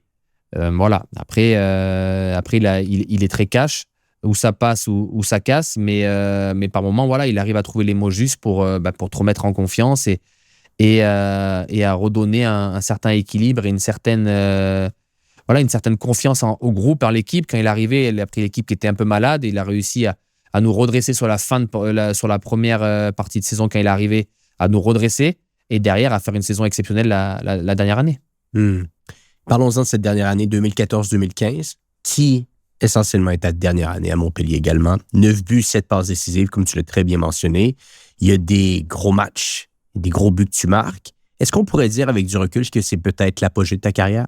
Ouais, je pense qu'à ce moment-là, c'est où je suis le mieux en termes de statistiques. J'arrive à un âge, 2015, j'arrive à 27, 28 ans, qui est un âge où tu es mature, où tu n'es plus un jeune, tu n'es pas encore un vieux, mais tu gagnes de l'expérience et tu te connais et tu arrives à savoir ce qui est bien pour toi et ce qui n'est pas bien pour toi. Après, ce qu'on appelle ça l'expérience, tu commences à prendre plus soin de toi, à voir ce qui est nécessaire pour performer, ce qui est un peu moins. Et puis trouve un équilibre. Je trouve un équilibre. J'ai ma femme, j'ai mon petit qui grandit bien. Je suis dans un club familial avec à l'époque avec Loulou Nicolin, avec Laurent Nicolin, un club où tu te sens aimé.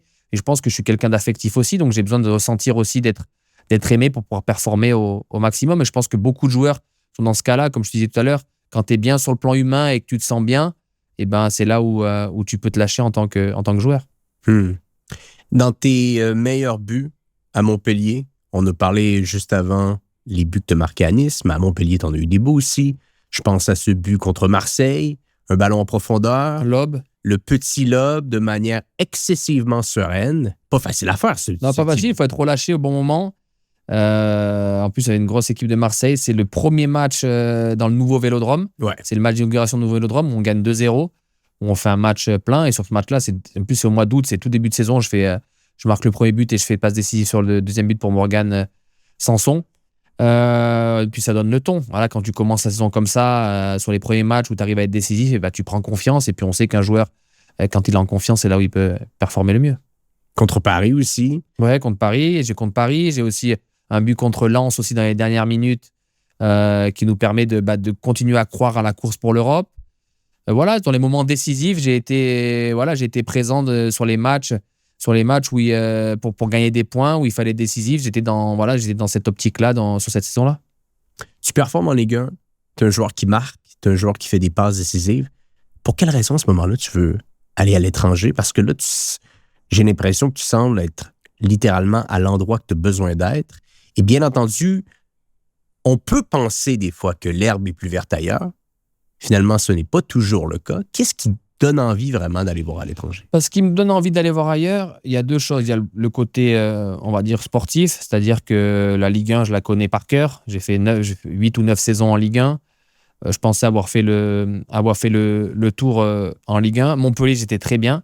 Mais après, il faut savoir que quand je suis arrivé à Montpellier, je suis arrivé avec la Ligue des Champions, avec un autre budget. Mon contrat était aussi sur ce budget-là, Ligue des Champions. Et aujourd'hui, président, et j'arrive, il me reste 1 an de contrat. Il me dit, Anthony, moi, je veux te garder. Tu viens de faire l'une des meilleures saisons de ta carrière. Pour tout le respect que j'ai pour toi, je ne peux pas te renouveler ton contrat en te baissant ton salaire. Donc, il y a aussi cet aspect-là qui est important. La volonté aussi à 27, 28 ans d'aller voir un peu ce qui se fait ailleurs dans un championnat étranger. J'aurais aimé... L'Angleterre, pour moi, était quelque chose qui m'aurait plu. Il n'y a pas eu d'opportunité. Il y a eu l'Espagne. Il y a eu quelques opportunités en Espagne avec le Betis Séville, mais tu es dans une situation compliquée financièrement au Betis. Et puis après, j'ai Bologne. J'ai les projets de Bologne qui se manifestent, où j'ai Marco Di Vaio qui m'appelle. Voilà, le club qui vient de monter en Serie A, qui est un club historique d'Italie. Et j'arrive là-bas et la Serie A, un championnat qui m'a toujours plu aussi. Et puis, cette opportunité-là de refaire aussi un contrat de 3-4 ans derrière, alors qu'il me restait qu'un an à Montpellier. Donc, toutes ces choses-là, ils font qu'après, quand tu as 27-28 ans, une vie de famille, il faut tout regarder aussi. Et est-ce que ça te fait peur un peu d'aller dans un autre type de championnat totalement, langue différente? Est-ce que ta famille est enjouée à aller voir ailleurs? Comment cette situation se structure à l'interne de ton côté? Après à l'interne, c'est vrai qu'on a toujours pris des décisions en famille. Avec mon épouse, elle a toujours été claire sur ça. On avait envie d'une expérience à l'étranger et je pense que c'est enrichissant aussi pour nous, pour les enfants. L'Italie se présente. Le championnat est intéressant, la ville est bien, mais c'est sûr que tu arrives dans quelque chose de nouveau. Ouais. Nouvelle langue, nouveau pays, il va falloir se réadapter. Et contrairement à mon départ de Lyon à Nice et de Nice à Montpellier, l'adaptation se fait super bien. Et j'ai toujours été fan de l'italien, de la langue italienne, et j'ai appris à parler italien super vite. En 3-4 mois, je crois que je parlais déjà italien. Donc tout le monde était surpris dans le vestiaire là-bas, parce qu'il faut savoir que les Italiens ne parlent pas très bien anglais. En France, on est connu pour pas trop parler l'anglais, mais en Italie, je pense qu'ils sont encore mieux, ils sont encore moins bons que nous. Pardon. Et du coup, parce que pour moi, c'est un signe de respect quand tu arrives dans un pays, de te mettre directement dans la culture du pays, d'apprendre la langue. Et moi, le but ultime quand je suis arrivé, peut-être que c'est ça c'était pas de performer dans le foot, oui, mais c'était vite m'intégrer. Et pour vite s'intégrer, il fallait vite que je parle la langue, donc j'ai essayé de vite prendre des cours, etc. Et puis après, mon intégration sur le terrain s'est fait magnifiquement bien. Personne ne me connaissait, parce que le championnat italien est très centré sur eux. On ne pas forcément, je n'étais pas un grand nom de la Ligue 1 non plus. Donc, personne ne me connaissait, donc c'était parfait pour moi. J'arrivais là-bas et sur les 6 premiers mois, je me fais un nom en Italie où je performe super bien avec le coach. Malheureusement, après, on change encore de coach, on change de directeur sportif et on repart encore dans une situation un peu compliquée, mais une super expérience. Et je pense que si il n'y avait pas eu ce changement de coach à ce moment-là, changement de directeur sportif à ce moment-là, on sait qu'en Italie, il y a beaucoup de... Tu vois, tous les mercatos en Italie, tu as 10-15 joueurs qui partent, 10-15 joueurs qui arrivent. Donc c'est vraiment... Il y a beaucoup de changements. La première année, comme je dis, se passe bien. Je fais ma 30aine de matchs. 4 buts. Ouais, 4 buts. Ça aurait pu être plus, mais c'est un club Bologne qui joue le maintien. J'arrive à me faire un nom en Serie A. Et puis après, il y a la deuxième année qui est un peu plus compliquée parce que les 6 premiers mois, on me fait comprendre, on m'appelle fin août qu'il faut que je parte. Je suis désolé, mais je n'avais pas de solution de rechange, je n'avais pas envisagé ça, donc je reste. Les 6 premiers mois, je reste. Et pourquoi on te demande de faire ça? Parce que, comme je dis, il y a un nouveau coach qui arrive, un nouveau directeur sportif, donc ils veulent amener aussi leurs joueurs à eux, ils veulent faire son équipe. Chose qu'il était en train de faire sur la première saison, mais vu qu'il n'avait pas fait le recrutement, le coach, il ne pouvait pas m'écarter. Il essayait à chaque fois la position de mettre un joueur à un autre, et puis il voyait que ça ne performait pas. Donc au final, je me retrouvais à jouer. C'est pour ça que j'avais fait mes 30 matchs, mais la deuxième saison, sur un mercato d'été, où ils préparent ça sur plusieurs mois, voilà, ils ont essayé de vouloir en gros que je parte. Moi, je n'avais pas d'autres opportunités. Donc j'ai dit non, je reste. Et puis je fais les 6 premiers mois où je passe mon temps sans trop jouer, où il y a même une incompréhension du vestiaire à ce moment-là, parce que je performe bien l'année d'avant. Et d'un coup, je disparais. On me ressort en décembre sur un match de Coupe d'Italie, où je mets un doublé. Et là, du coup, le coach, il est obligé face aux médias d'expliquer, en gros, parce que Bologne ne performe pas non plus très bien en championnat. Et moi, il me met et je performe. Et donc là, il y a une interrogation du monde des gens. Comment c'est possible que plus l'interrogation interne dans le vestiaire où les joueurs ne comprenaient pas ce qui se passait sur ma situation. Et puis arrive en décembre le cas où il faut que je parte pour jouer parce que je ne peux pas faire une saison blanche. Et juste avant qu'on parle de cette situation qui est assez importante dans ta carrière, dis-moi, une prépa à l'italienne, est-ce que c'est ce qu'on entend de l'externe? Ah ouais, c'est la folie. Mais, ça t'explose, mais voilà. Bon, quelqu'un comme toi peut-être qui est préparé pour ça. Non, moi c'est vrai que physiquement, j'ai toujours été très bon, comme on le disait tout à l'heure, mais c'est vrai que les préparations en Italie, c'est quelque chose. Hein. C'est 2-3 séances par jour. Le ballon, au début, tu ne le vois pas forcément, tu cours beaucoup. Voilà, ils sont réputés pour ça. Mais j'ai appris autre chose en Italie, c'est la culture du travail. C'est-à-dire que moi, même en France, j'arrivais toujours très tôt dans les vestiaires. En Italie, il faut savoir qu'on avait entraînement à 10h, on avait rendez-vous à 9h. En France, je me souviens, entraînement à 10h, tu avais rendez-vous à 9h30.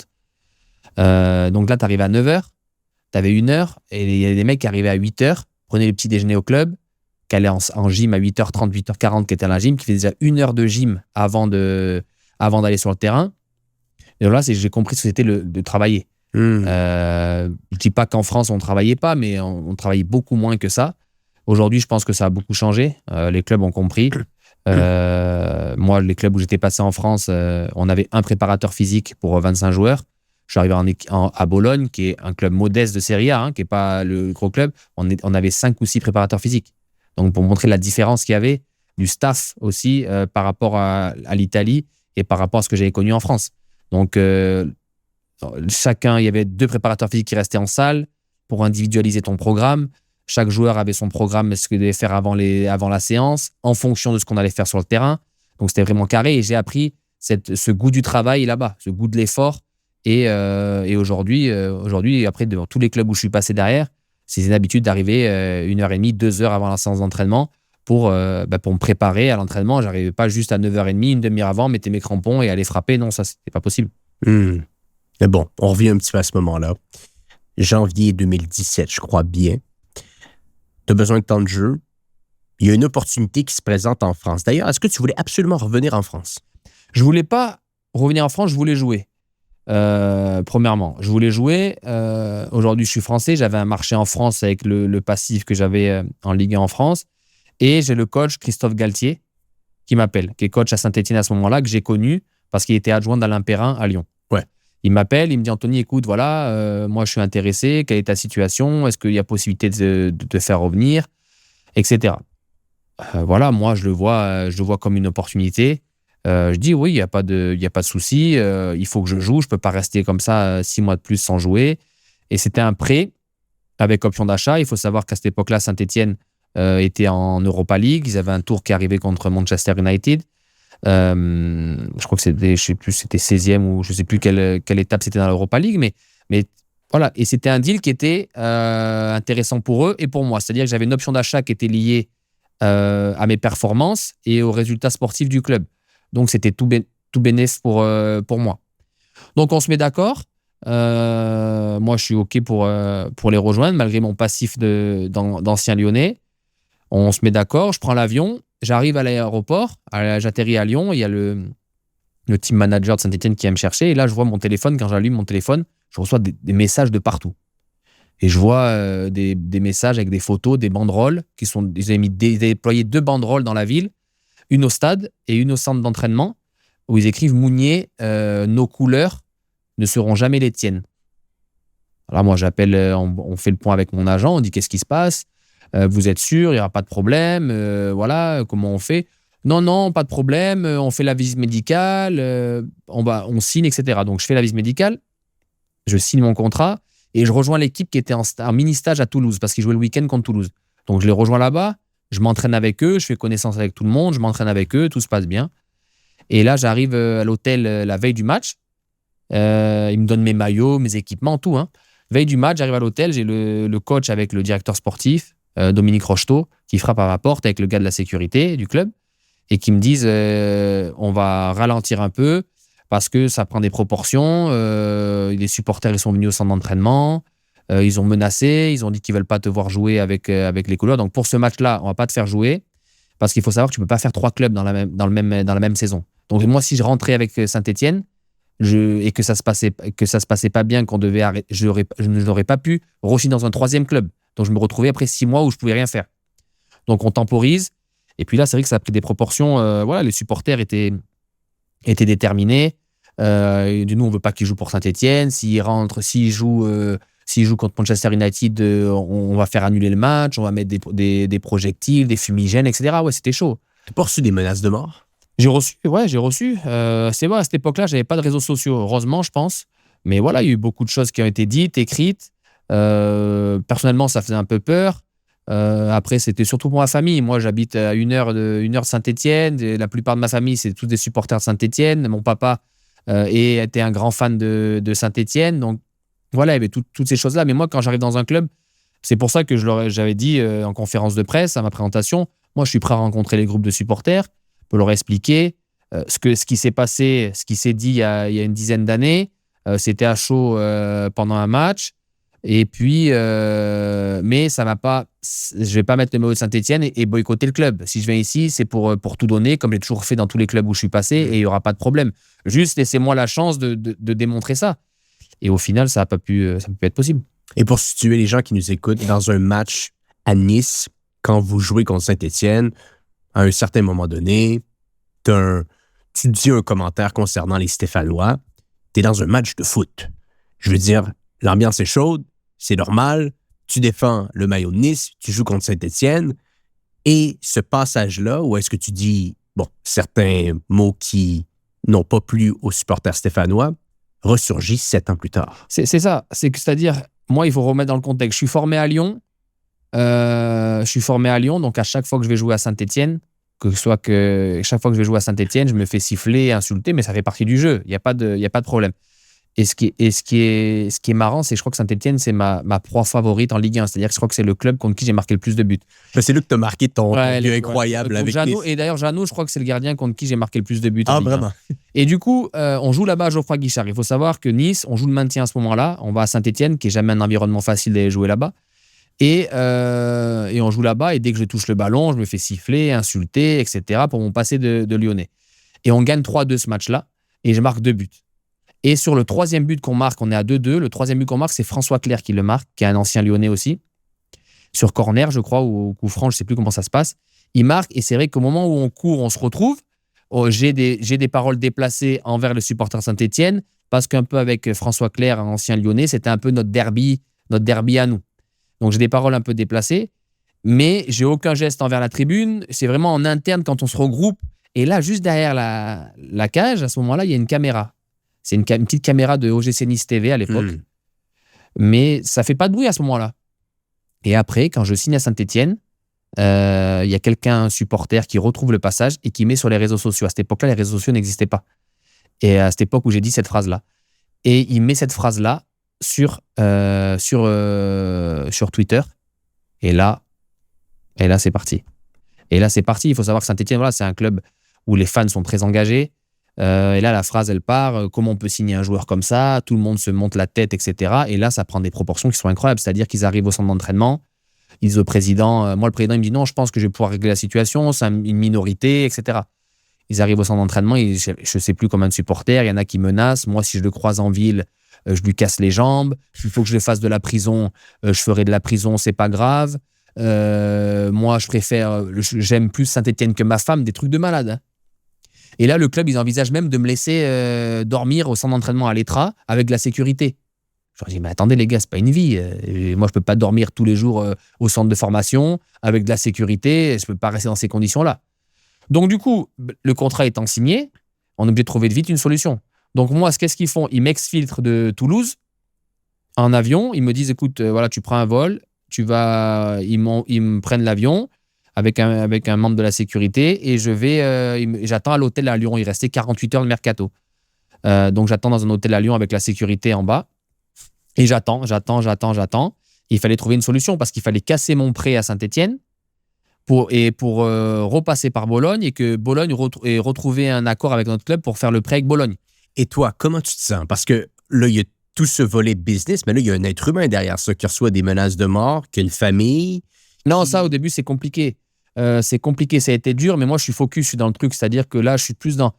je suis en sécurité, je suis pas dans ce contexte physiquement proche de moi. Je suis en sécurité et je regarde ma carrière et je me dis, il faut que je trouve quelque chose parce que si là, je joue pas pendant 6 mois, ça va être compliqué. Ça a été plus compliqué pour ma famille. Mon épouse et mon petit, ça a été parce ils étaient en Italie à ce moment-là, ils sont avec moi, donc partout où j'irai, ils allaient me suivre. On était un peu coupés, mais toute la famille qui est restée en France, qui lit Internet, qui lit les réseaux sociaux, qui lit la presse, qui lit tout ça. Pour ma mère, mon frère, qui se sentent, qui voient que je peux ne pas être en sécurité, donc s'inquiètent. Donc j'essaie de les rassurer de ne pas lire tout ça, que ça va bien se passer, etc. Donc ça a été on va dire, plus difficile pour eux parce que moi, derrière, je dois vite me replonger, je dois vite basculer et je privilégie le côté sportif. Et après, on trouve cette opportunité de l'Atalanta en fin de mercato qui est une belle opportunité sur le papier parce que c'est l'Atalanta, parce que ça reste l'Italie, mais voilà, sportivement, j'arrive dans un club qui tourne. Donc, c'est compliqué pour moi de gratter du temps de jeu. Même si sur ces 6 mois-là, j'ai énormément appris avec le coach Gasperini, qui est pour moi un coach incroyable. D'ailleurs, après, il l'a démontré pour la suite avec l'Atalanta et les résultats qu'ils ont pu faire. Mais moi, j'arrive au début de cette Atalanta-là. C'est-à-dire que moi, j'arrive en janvier. Gasperini arrive juste l'été d'avant. Il met en place des choses.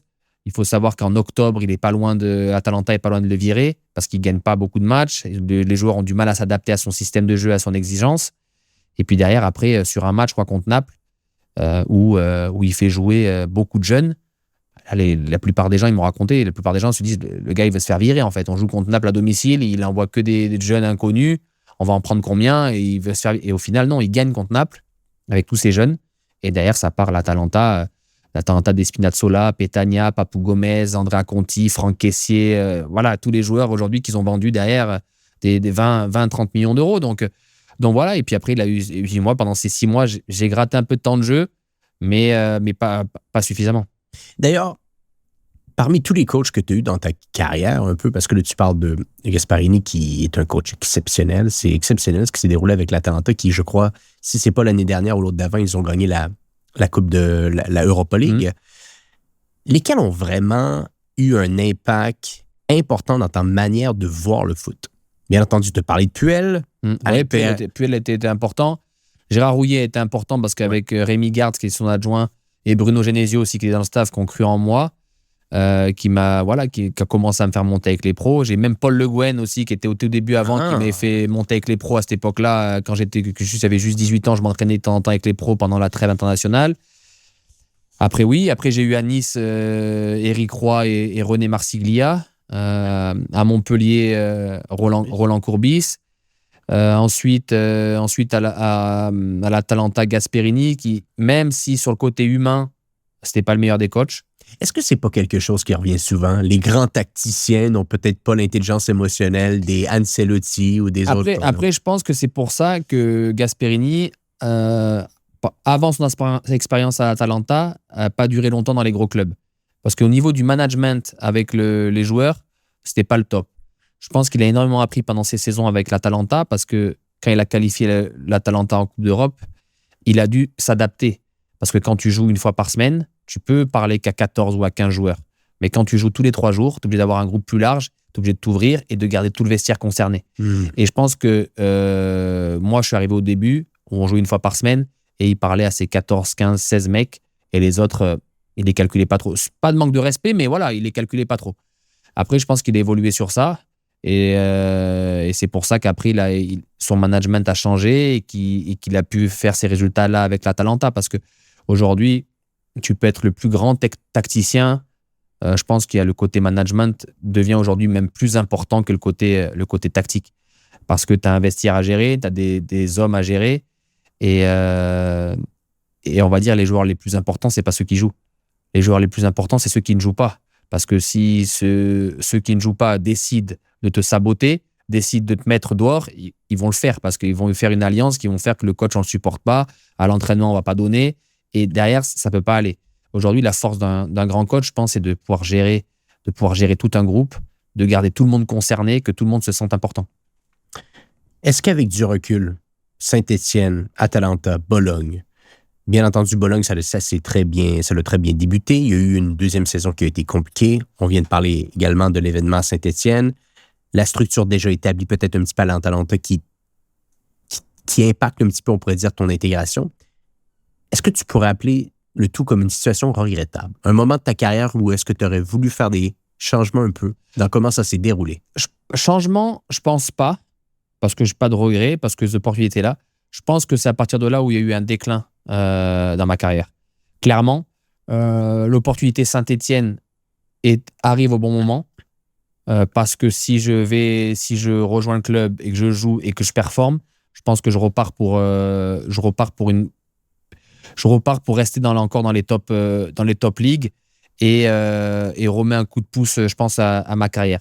Le fait qu'à ce moment-là, on est en 2017, j'ai 30 ans, je joue pas pendant un an où je fais très peu de matchs pendant une saison. Et puis derrière, voilà, tu es un peu oublié et tu passes les 30 ans. On a un peu ce problème aussi avec la barrière des trentenaires aujourd'hui, même si aujourd'hui elle est en train d'être un peu repoussée. Mais je pense que là, il y a un moment où c'est le déclin de ma carrière et que j'avais les gens pour performer encore. Mais comme on disait, il faut trouver aussi l'endroit où tu es bien, les gens qui te fassent confiance. Et je pense que cette période-là fait que je perds un peu de crédit à ce moment-là sur ma carrière et elle est sur une pente descendante à ce moment-là. Est-ce que tu le sens ou c'est avec du recul que tu t'en rends compte? Je le sens sur le moment parce que quand tu arrives en l'été, t'as plus de clubs des grands championnats qui sont intéressés ou alors tu passes en deuxième ou en troisième choix et tu le sens sur le moment. Et après, avec du recul en fin de carrière, ouais, tu te rends compte que je pense que c'est le moment charnière. Il y a eu des moments qui étaient intéressants pour faire basculer vers le haut. Et puis là, je pense que ça, c'est le moment qui montre un peu le déclin de ma carrière. Et malgré tout, signature au Panathinaikos, c'est pas facile à dire tout ça, club historique en Grèce. Peut-être que ce n'est pas un top 5 championnat d'Europe, mais tout de même, c'est un grand club en Grèce. Encore une fois, nouveau pays, pardonne-moi, nouvelle ville, une ville que tu as adoptée finalement, un pays que tu as adopté. Comment cette opportunité se présente à toi et de quelle manière tu appréhendes le tout? Parce que bien entendu, peut-être que là, tu as vécu la situation italienne avec les hauts, avec des bas. Est-ce que l'étranger encore de découvrir un nouveau pays, ça te fait peur? Est-ce que tu es ouvert à tout ça? Après, la Grèce, j'ai eu l'opportunité en 2014 de rejoindre. Effectivement. J'ai eu l'opportunité de rejoindre l'Olympiakos en 2014. Sur deux mercatos, j'ai eu cette opportunité-là. Ça ne s'est pas fait parce que j'étais dans une autre démarche. J'étais dans la démarche où voilà, j'ai encore 26, 27 ans. J'ai encore envie de me prouver à moi-même que je peux performer dans un top 5 championnat. Et puis voilà, j'étais encore jeune et pour moi, ce n'était pas encore une destination qui était intéressante. Après, à 30 ans, le challenge Panathinaikos se présente, où je sors d'une saison où c'est un peu compliqué, où il faut regarder la vérité en face. Dans les grands championnats, j'apparais pas comme un premier choix pour certains clubs. Il aurait peut-être fallu attendre un peu plus le mercato, mais avec un risque de se retrouver sans rien aussi. Comme tu le disais, le Panathinaikos, c'est un grand club dans un petit championnat et on m'a toujours dit des fois c'est bien il vaut mieux des fois être grand chez les petits que petit chez les grands. Donc du coup j'arrive là-bas avec une énorme attente avec mon CV. Les attentes changent. Les attentes changent. Tu arrives là-bas à l'aéroport, déjà tu arrives, tu as des supporters qui t'attendent. C'est un pays du foot, les gens ils sont passionnés de foot, c'est une super ville. Et puis j'ai vu après en étant au Panathinaikos, de partout où tu te déplaces, tu as des supporters dans toutes les villes de la Grèce, quoi. Donc voilà, une base de fans incroyable. Et puis j'arrive et puis je performe bien, je suis bien, j'ai un coach qui me veut, j'arrive dans un environnement où je suis bien. On s'adapte très rapidement avec mon épouse. On a deux enfants. On a le plus grand qui a en 2017, le plus grand qui a 6 ans, 5-6 ans. On vient d'avoir le deuxième qui fête ses 1 an en 2017. Donc voilà, on est bien, on est une famille, on est bien, on s'adapte bien à la vie là-bas et on tombe rapidement amoureux du pays, de la ville. Je me souviens, après mes premiers mois, j'arrive à l'entraînement et je dis à ma femme, écoute, là, je pense que j'ai trouvé un club et une ville où je pense qu'on va rester pas mal de temps. Et malheureusement, ça se passe bien, mais il y a des problèmes extrasportifs liés à des problèmes un peu de finances, un peu de... Est-ce que les joueurs sont payés en Grèce? Les joueurs sont payés. Moi, il faut savoir que j'arrive, le club fait énormément d'efforts aussi pour moi. Il y a aussi ce côté financier. Hein. J'ai 30 ans, il y a le Panathinaikos qui me propose un contrat de 3 ans avec des conditions salariales que je pense que je n'aurais pas pu retrouver en France ou dans le top 5 grands championnats. C'était plus ou moins qu'avant? C'était un peu moins, mais ça restait beau, ça restait très compétitif par rapport à ce que j'avais sur mes années où j'étais vraiment bien. Donc du coup, c'est intéressant, 3 ans de contrat. Voilà. Après, j'arrive. Sportivement, ça se passe bien, mais on a toujours le club est sous menace. On a interdiction de jouer des Coupes d'Europe, interdiction de recrutement par moment. On arrivait à gagner le week-end un match, mais on prenait 3 points de suspension, nous retirait 3 points la semaine suivante parce qu'il y avait eu des impayés justement des contrats de 3-4 saisons à l'arrière. Il y a eu des retards de paiement. La Grèce, il faut être honnête, il y a des retards de paiement, mais tu perds pas ton argent. Il me manque pas un euro. C'est-à-dire qu'il y a eu des retards, c'est comme ça. Je me souviens qu'on a même un jour fait une greffe en 2-3 jours parce qu'on n'était pas payé depuis 4 mois. Donc pour s'adapter, il faut s'adapter. Mais ça fait partie de la culture. Les Grecs sont habitués comme ça dans le foot. Mais il n'y a pas de, comment dire, j'ai jamais perdu un euro. Et aujourd'hui, j'ai beaucoup de joueurs français qui m'appellent ou étrangers qui m'appellent quand ils ont des opportunités pour la Grèce. Qu'est-ce que t'en penses, les paiements, etc. Après, je dis oui, il y a des clubs, il faut faire attention. Il y a des clubs, il ne faut pas y aller parce qu'il y a des clubs, si le projet est pas top et que le club se met vraiment à tomber, ça c'est plus pour des clubs de D2, tu vois. Mais si le projet du club est bancal, tu peux te retrouver après sans rien. Mais après, dans les clubs en D1 aujourd'hui, les clubs grecs, ok, tu peux avoir des retards de paiement, ça c'est une certitude, mais tu ne perdras pas ton argent, c'est impossible qu'ils ne te payent pas. Donc voilà, il fallait s'habituer à un nouveau style de vie et puis non, c'était une super expérience. Panathinaikos, tu restes 2 ans, je crois. 2 ans et demi, je reste 2 ans et demi, après je résille. Il y a des grands derbys là-bas. Il y a eu des grands derbys. Là. Ah ouais, non, le derby contre l'Olympiakos. Parle-nous un peu de ça, parce qu'on voit des ambiances en Grèce, et je pense que pour les fans de foot qui vont écouter le podcast, qui sont davantage habitués aux grands championnats européens, on va davantage les voir en Ligue des champions, en Coupe d'Europe, mais le championnat domestique m'a l'air assez dynamique, on pourrait le dire ainsi, pour les grands matchs. Les ambiances pour les derbys, elle est incroyable. Elle n'a rien à voir avec les ambiances de Coupe d'Europe, parce qu'il y a beaucoup de restrictions en Coupe d'Europe. Et ils sont beaucoup en cas de fumigène, de pétard, toutes ces choses-là. L'UEFA, ils rigolent pas avec ça. Il y a beaucoup de sanctions. Mais après, en championnat, que tu fasses Olympiakos, Panathinaikos, Olympiakos ou au PAOK, là-bas à Thessalonique, les ambiances, elles sont incroyables. C'est-à-dire que tu peux pas parler sur le terrain comme ça. Le coup d'envoi, il est retardé d'1 quart d'heure parce qu'il y a de la fumée de partout. Il y a des fumigènes. Ils font craquer des fumigènes de partout. Non, c'est des ambiances qui sont, quand tu es joueur de foot, tu recherches de jouer dans des ambiances comme ça. Je pense que ça fait partie des derbys les plus chauds en Europe, hein, avec peut-être les derbys qu'il y a aussi à Belgrade, là-bas en Serbie. Les supporters, ils sont vraiment chauds. Et ils sont passionnés de foot. Moi, je me souviens, j'ai eu la chance de marquer dans un derby où Olympiakos est vraiment un cran au-dessus, était un cran au-dessus de nous par rapport à nous, tout ce qui se passait au club du Panathinaikos. On perd 1-0 là-bas, on est à 10 contre 11 et j'égalise sur penalty à la 88e pour faire 1-1. T'arrives, le bus, il est arrêté en ville par les supporters, les scooters qui te suivent ton bus pour aller au stade. Ah non, quand tu es joueur, tu recherches des ambiances comme ça. Et comme je dis, tu vas jouer partout à l'extérieur. Tu as des supporters du Panathinaikos de partout. À ton hôtel, dans les stades, tu joues à l'extérieur, c'est comme tu joues à domicile. Donc ça, c'est vraiment une force qui fait que c'est vraiment quand tu es joueur de foot, tu recherches ce genre de choses-là. Et pourquoi le contrat se résilie finalement? Le contrat se résilie. J'arrive, c'est toujours pareil. Comme je disais, j'ai fait un bon contrat là-bas. J'arrive, le club a un peu des problèmes financiers, donc contractuellement c'est un peu compliqué. Il y a le coach qui change, le nouveau directeur sportif qui arrive. Le directeur sportif qui arrive pense que moi je suis cramé physiquement parce que j'étais un peu blessé et il y a eu une erreur médicale qui a été faite sur moi. Donc moi je me fais une petite lésion à l'ischio, au tendon de l'ischio. Et le docteur me dit non, c'est juste de la fatigue, c'est rien. Donc j'essaie de jouer sur ça, de pousser sur ça. C'est pas une trêve internationale et ça me fait mal. Et je dis au docteur non, c'est pas possible, ça fait mal. Donc j'essaie de mon côté, personnellement, de faire une échographie de mon côté tout seul. Et il s'avère que j'ai une petite lésion du tendon qu'ils n'avaient pas vue au début. Donc du coup, les soins n'étaient pas adaptés. Et du coup, je rentre un peu en embrouille avec le staff médical là-bas, le directeur sportif, en disant que vous me faites pousser. Si je vous dis que j'ai mal, c'est que j'ai mal. Donc, après, je me soigne différemment. Et quand je reviens, le directeur sportif qui arrive pense que je suis cramé physiquement, que je ne peux plus jouer, etc., etc. Et ils me mettent de côté.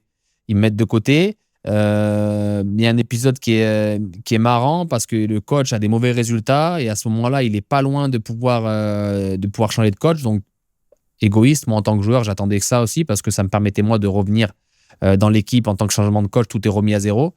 Malheureusement, ça ne se passe pas. Et puis, moi, le président m'aimait bien, j'ai une bonne relation avec les supporters. J'avais, comme je disais, ma dernière année de contrat, j'avais un gros contrat. Et je trouve un accord, moi, directement avec le président, mon agent, qui trouve un accord avec le président, qui dit, voilà, si vous avez des aspects problèmes financiers, Anthony, il est OK pour couper sa dernière année de contrat. Il la divise en 2. Donc, comme ça vous permet à vous, on lui rajoute 1 an de contrat. Ça vous permet à vous de lisser, en gros, cette grosse somme sur plusieurs mois et sur une année en plus. Et lui, ça lui permet de réintégrer l'équipe et de rejouer. Et donc, tout le monde était OK. Et sauf que le directeur sportif, vu qu'on était passé un peu dans son dos, lui, il va voir le président, il dit non, il est cramé physiquement, il ne peut plus jouer. Voilà, donc, ce qui était totalement faux parce que derrière, je résilie mon contrat du coup et je pars dans un autre petit club pour jouer, toujours en Grèce, pour rester proche de la famille, etc. Et je performe et je joue les matchs et je performe super bien. Donc voilà, sa théorie que j'étais cramé, que j'avançais plus, ne tenait plus debout. Et tu es à Apollon Smyrnis, c'est ça? Ça, c'était Panetolikos. J'ai fait 6 mois à Panetolikos. Panetolikos, pardon. 6 mois. Et après Panetolikos, qui était à 2h30, 3 heures de route de Athènes. J'avais la famille qui était basée à Athènes. Ils auraient aimé me garder. Mais pour d'autres choses, il n'y avait pas d'école pour les enfants. C'était un peu dans un village là-bas en Grèce, donc il n'y avait pas d'école anglaise pour les enfants. Je ne me voyais pas déplacer toute la famille là-bas. Donc du coup, je suis rentré à Athènes et j'ai ce club-là en D1, Apollon Smyrnis, qui se manifeste. Donc voilà, je fais ma saison là-bas, une saison moyenne où je suis là, mais ce n'est pas non plus une saison incroyable. Mais voilà, là, j'étais rentré dans une autre optique, plus une optique de vie de famille où je me disais, voilà, je suis bien en Grèce.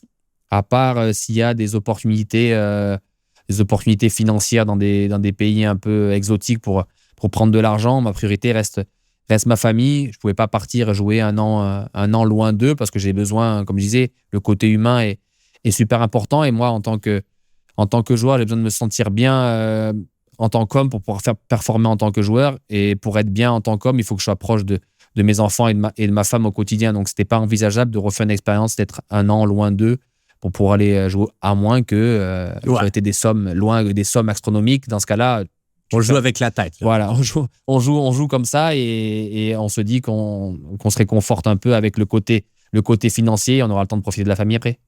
Est-ce que tu dirais que, parce que là, bien entendu, la fin de carrière approche, rendu là, je pense que tu termines par la suite en D2 grec avec Kalitea. À quel moment, toi, dans ta tête, tu t'es dit, OK, je vois la fin arriver, je commence à me préparer pour l'après? Parce que, bien entendu, ça semble être un des défis de beaucoup de joueurs, ce fameux après. Tu me disais un petit peu avant le podcast que tu as certains projets à droite à gauche, tu es très impliqué dans le sport aujourd'hui. On dirait que tu as quasiment une plus grande carrière d'athlète aujourd'hui que tu pouvais l'avoir quand tu étais footballeur pro. Est-ce que cette préparation a commencé vraiment quelques années plus tôt? À quel moment il y a eu le déclic, peut-être un peu de ton côté? Non, il y a eu le déclic, je pense que là, j'ai fini à 37 ans, vers 34 ans, et je pense que c'est encore un peu tard. Mon déclic, je l'ai eu un peu tard, mais après, chacun a son moment. J'ai fait pas mal en parallèle, je faisais pas mal de projets immobiliers aussi pendant ma carrière. Donc ça, c'est intéressant aussi pour préparer l'après-carrière. Mais après, voilà, j'ai commencé, quand je suis arrivé à Kalitea, à pouvoir penser parce que j'avais un peu un rôle de grand frère. J'avais une discussion avec le président du club qui m'irait bien dans tel ou tel rôle. Donc, j'ai commencé aussi tout doucement à regarder ce qui se faisait à côté. C'est pour ça que j'ai intégré l'UFA Academy où j'ai passé ce diplôme de Certificate in Football Management. Sur 9 mois, c'est un programme que tu peux faire en carrière. Donc, tu peux continuer à jouer et suivre ce programme-là parce qu'après, ils ont d'autres programmes, mais il faut avoir arrêté sa carrière. Donc voilà. Par contre, j'ai su très vite que faire coach, c'est pas un métier qui me plairait.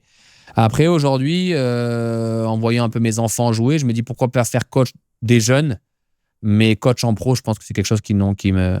Ou être dans un staff à la rigueur, mais être coach numéro 1, non, parce que aujourd'hui, en gros, entre guillemets, quand t'es joueur, c'est intense. Quand tu es joueur de foot, c'est intense, mais tu as la belle vie, entre guillemets. Tu t'entraînes 2 heures, 3 heures, puis après, tu rentres chez toi, tu coupes. Quand tu prends un rôle de coach ou directeur sportif, quelque chose comme ça, tu coupes pas. T'es H24 dans le travail. Il n'y a pas de week-end, il n'y a pas de lundi, il n'y a pas de dimanche. Tous les jours, c'est les mêmes. Donc voilà, ça c'est un rôle, je pense, qui me plairait un peu plus d'être un peu... même si tu n'as pas de vie, attention, mais c'est un job qui me plairait un peu plus de structurer un club, structurer une équipe, voilà, d'avoir un projet, un certain budget à respecter et monter ton équipe avec l'aide du staff technique, avoir des résultats. Je pense que ça, c'est gratifiant, un rôle un peu comme ça dans directeur sportif ou manager un peu du football dans un club. Mais c'est vrai que le déclic, je l'ai eu un peu tard, je pense. Parce que je pense que quand tu es joueur, t'acceptes pas, mais tu dois pas arriver, tu vois pas la fin. C'est dur. C'est dur. Tu peux être préparé. Tu as beaucoup de gens qui vont dire qu'ils sont prêts. Mais je pense que tu n'es jamais prêt à arrêter parce que tu passes de quelque chose où tu te lèves le matin à aller à l'entraînement tous les jours. Même si tu dis que c'est toi qui as pris la décision, tu as arrêté, tu es prêt. Tu n'es jamais prêt à avoir ton emploi du temps qui se retrouve avec un tel vide du jour au lendemain. Donc ça, c'est compliqué à gérer. Et je peux comprendre. C'est quoi le plus dur? Est-ce que c'est le sentiment de se dire qui je suis aujourd'hui? Parce que j'ai l'impression que beaucoup de joueurs qui ont pris leur retraite, c'est ce qu'ils nous disent, et eux qui ont eu le plus de difficultés, c'est qu'essentiellement, leur raison d'être à l'extérieur du foot, ils n'avaient pas été capables de la définir pendant leur carrière. Mais je pense que ça, c'est vrai. Je pense que ça, c'est un gros travail. Et je pense qu'on n'a pas accompagné sur ça. Il y a quelque chose à faire, je pense, sur l'accompagnement des joueurs pour justement anticiper leur après-carrière. Parce que quand tu es dans ton truc, tu as le foot, tu as les entraînements, tu as les résultats, tu as la pression, tu as la tête dans le guidon, comme on dit. Tu es focus sur ça et tu ne penses pas forcément aux à côté. Et aujourd'hui, le conseil que je pourrais donner à certains joueurs, c'est d'avoir d'autres centres d'intérêt pendant leur carrière. Parce que, ça te permet de te libérer d'une certaine pression.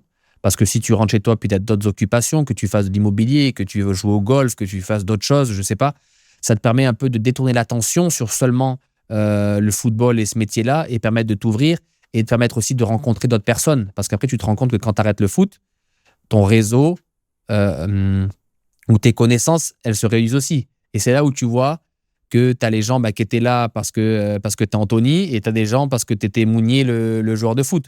Donc, il faut faire attention à ça. Et je pense que plus tôt tu le détectes, et mieux c'est pour ton futur. C'est pour ça que essayer d'avoir d'autres centres d'intérêt à côté te permet de t'ouvrir aussi et d'anticiper un peu mieux cet arrêt de carrière. Et bon, finalement, tu prends ta retraite en 2024, 37 ans. Carrière que tu as amenée quand même assez, je veux dire, une carrière assez longue, c'est-à-dire que 37 ans, il y a tes amis comme Karim Benzema que j'ai l'impression qu'ils vont jouer jusqu'à 40, 45 ans, mais sinon, habituellement, on termine un petit peu plus tôt. Tu tournes la page et là, carrière un petit peu qui est en train de se dessiner, agent peut-être, management dans le foot. C'est quoi un petit peu la suite? Est-ce que ça va être toujours dans le football? Après, moi, j'avais un rêve. J'avais un rêve, pas un rêve, mais j'aurais aimé jouer jusqu'à 40 ans. Et je pense que physiquement, les capacités physiques, je les ai. C'est pas un problème. Mais c'est comme quand tu arrives à un âge là, 35 ans, 36 ans, si tu joues tous les matchs, t'as pas de problème pour retrouver quelque chose. Si tu fais une saison où tu joues un peu moins, c'est direct ton âge qui va être impacté. Ils vont dire, ouais, il avance plus, physiquement, il peut plus, etc.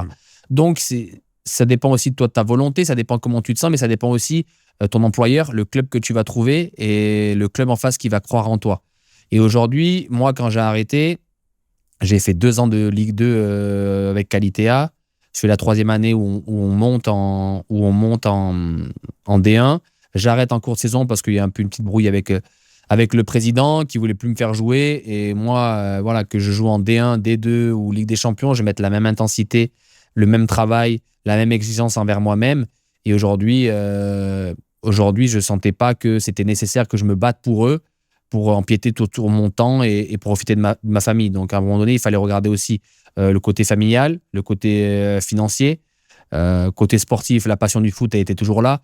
Mais si c'était pour aller jouer, pour pas avoir des gros revenus, mais que cela allait aussi impacter ma vie familiale parce que j'allais pas avoir de temps avec mes enfants, etc., j'ai préféré regarder la balance, le pour et le contre, et c'était mieux pour tout le monde que j'arrête à ce moment-là et que je me tourne vers autre chose. J'avais eu cette opportunité avec le diplôme de football management. J'ai eu l'opportunité en Grèce un peu de travailler en tant qu'un peu directeur sportif, conseiller du président, mais les projets n'étaient pas clairs. J'avais besoin de me sentir, pas désiré, mais que je sente que mon rôle au sein du club allait être aussi un rôle où décisionnaire. Et ça, je ne l'ai pas senti. J'avais plus la sensation que c'était un rôle d'ambassadeur et qu'ils allaient servir de mon nom pour faire des choses et que je n'allais pas avoir le poids de la décision. Donc ça ne m'intéressait pas non plus. Et après, là, je vais passer ma licence d'agent FIFA. Je commence aujourd'hui avec des anciens agents avec qui je travaillais. Je suis intervenu dans deux, trois opérations aussi, mais à leur côté. Parce que voilà, je pense avoir laissé une bonne image durant ma carrière. J'ai des bonnes connexions, j'ai des bons contacts. La plupart d'anciens coéquipiers qui sont un peu plus âgés que moi aujourd'hui sont ou directeurs sportifs dans des clubs, ou coach, ou en devenir de ces fonctions-là. Donc, ça me permet aujourd'hui d'avoir des relations qui permettent de rentrer facilement dans des clubs. Donc voilà, aujourd'hui, j'essaie de voyager, de rencontrer quelques dirigeants de clubs, leur expliquer un peu ce que je fais, où je peux les aider, ce qu'ils peuvent, eux, m'apporter. Mais voilà, et puis à côté, je disais des projets immobiliers, parce que c'est quelque chose que j'aime bien. J'ai toujours aimé ça durant ma carrière, la construction, rénovation, revente, etc. Donc voilà, et je suis un bon ambassadeur aussi pour les joueurs français qui veulent rejoindre le championnat grec, parce que j'en ai beaucoup qui m'appellent. Là, j'ai récemment Rémi Cabella qui est arrivé cet été à l'Olympiakos, qui m'a appelé quand il a eu l'offre de l'Olympiakos, savoir un peu comment était la vie, etc. Je lui ai dit, n'hésite pas, quoi, viens. Et il m'appelle, il me dit, ouais, t'avais raison, je comprends pourquoi t'es là et que tu veux plus repartir. T'es bien. Je suis bien installé. Ouais. Des petites questions pour toi. Le meilleur vestiaire où tu as joué? C'est Lyon, je pense, parce que c'était le plus gros en termes de résultats et en termes de joueurs. Je pense que c'est Lyon. Ouais. En termes d'ambiance aussi? L'ambiance aussi, comme je disais, c'est des grands champions, mais quand t'es dans le vestiaire, il y a de la rigolade aussi. L'ambiance dans un stade qui t'a le plus marqué cette fois-ci? L'ambiance dans un stade, j'irai en Grèce, les derbies, Panathinaikos, Olympiakos, Panathinaikos, ça c'est des vraies ambiances. Et puis après, en France, tu as le Vélodrome, Vélodrome, quand ça pousse, ça pousse. Hein. Le joueur le plus sous-coté avec qui tu as joué et pourquoi? Sous-coté. Non, le joueur sous-coté, mais un joueur moi que j'avais repéré à l'Atalanta quand je suis arrivé, que personne connaissait parce c'était Remo Freuler, le milieu de terrain international suisse qui est devenu après international suisse, qui est parti après à Nottingham, qui est maintenant à Bologne. Mais ça, c'est le type de joueur que si j'étais coach, c'est un joueur que je voudrais dans mon équipe. Le joueur le plus impressionnant à l'entraînement? Impressionnant à l'entraînement, il y avait eu forcément à l'époque de Lyon, tu avais Juninho, tu avais Karim, et puis j'ai eu Papou Gomez que j'ai côtoyé à Atalanta Bergame, qui pour moi était un top joueur. Intéressant. Un entraîneur qui t'a marqué par son approche psychologique avec les joueurs? Non, je pense que sur le côté psychologique, je pense que c'est Roland Courbis. Ouais. Parce qu'il avait les bons mots, il imageait très bien aussi ses propos et il permettait de te relâcher, de te mettre en confiance et de te permettre de jouer à 100% de tes moyens. Tu nous as parlé du meilleur terrain, le pire? Le pire terrain, je pense que ça va être dans des clubs sur ma vie en Grèce, sur mes saisons en Grèce, quand tu vas jouer sur certains terrains à l'extérieur en Grèce.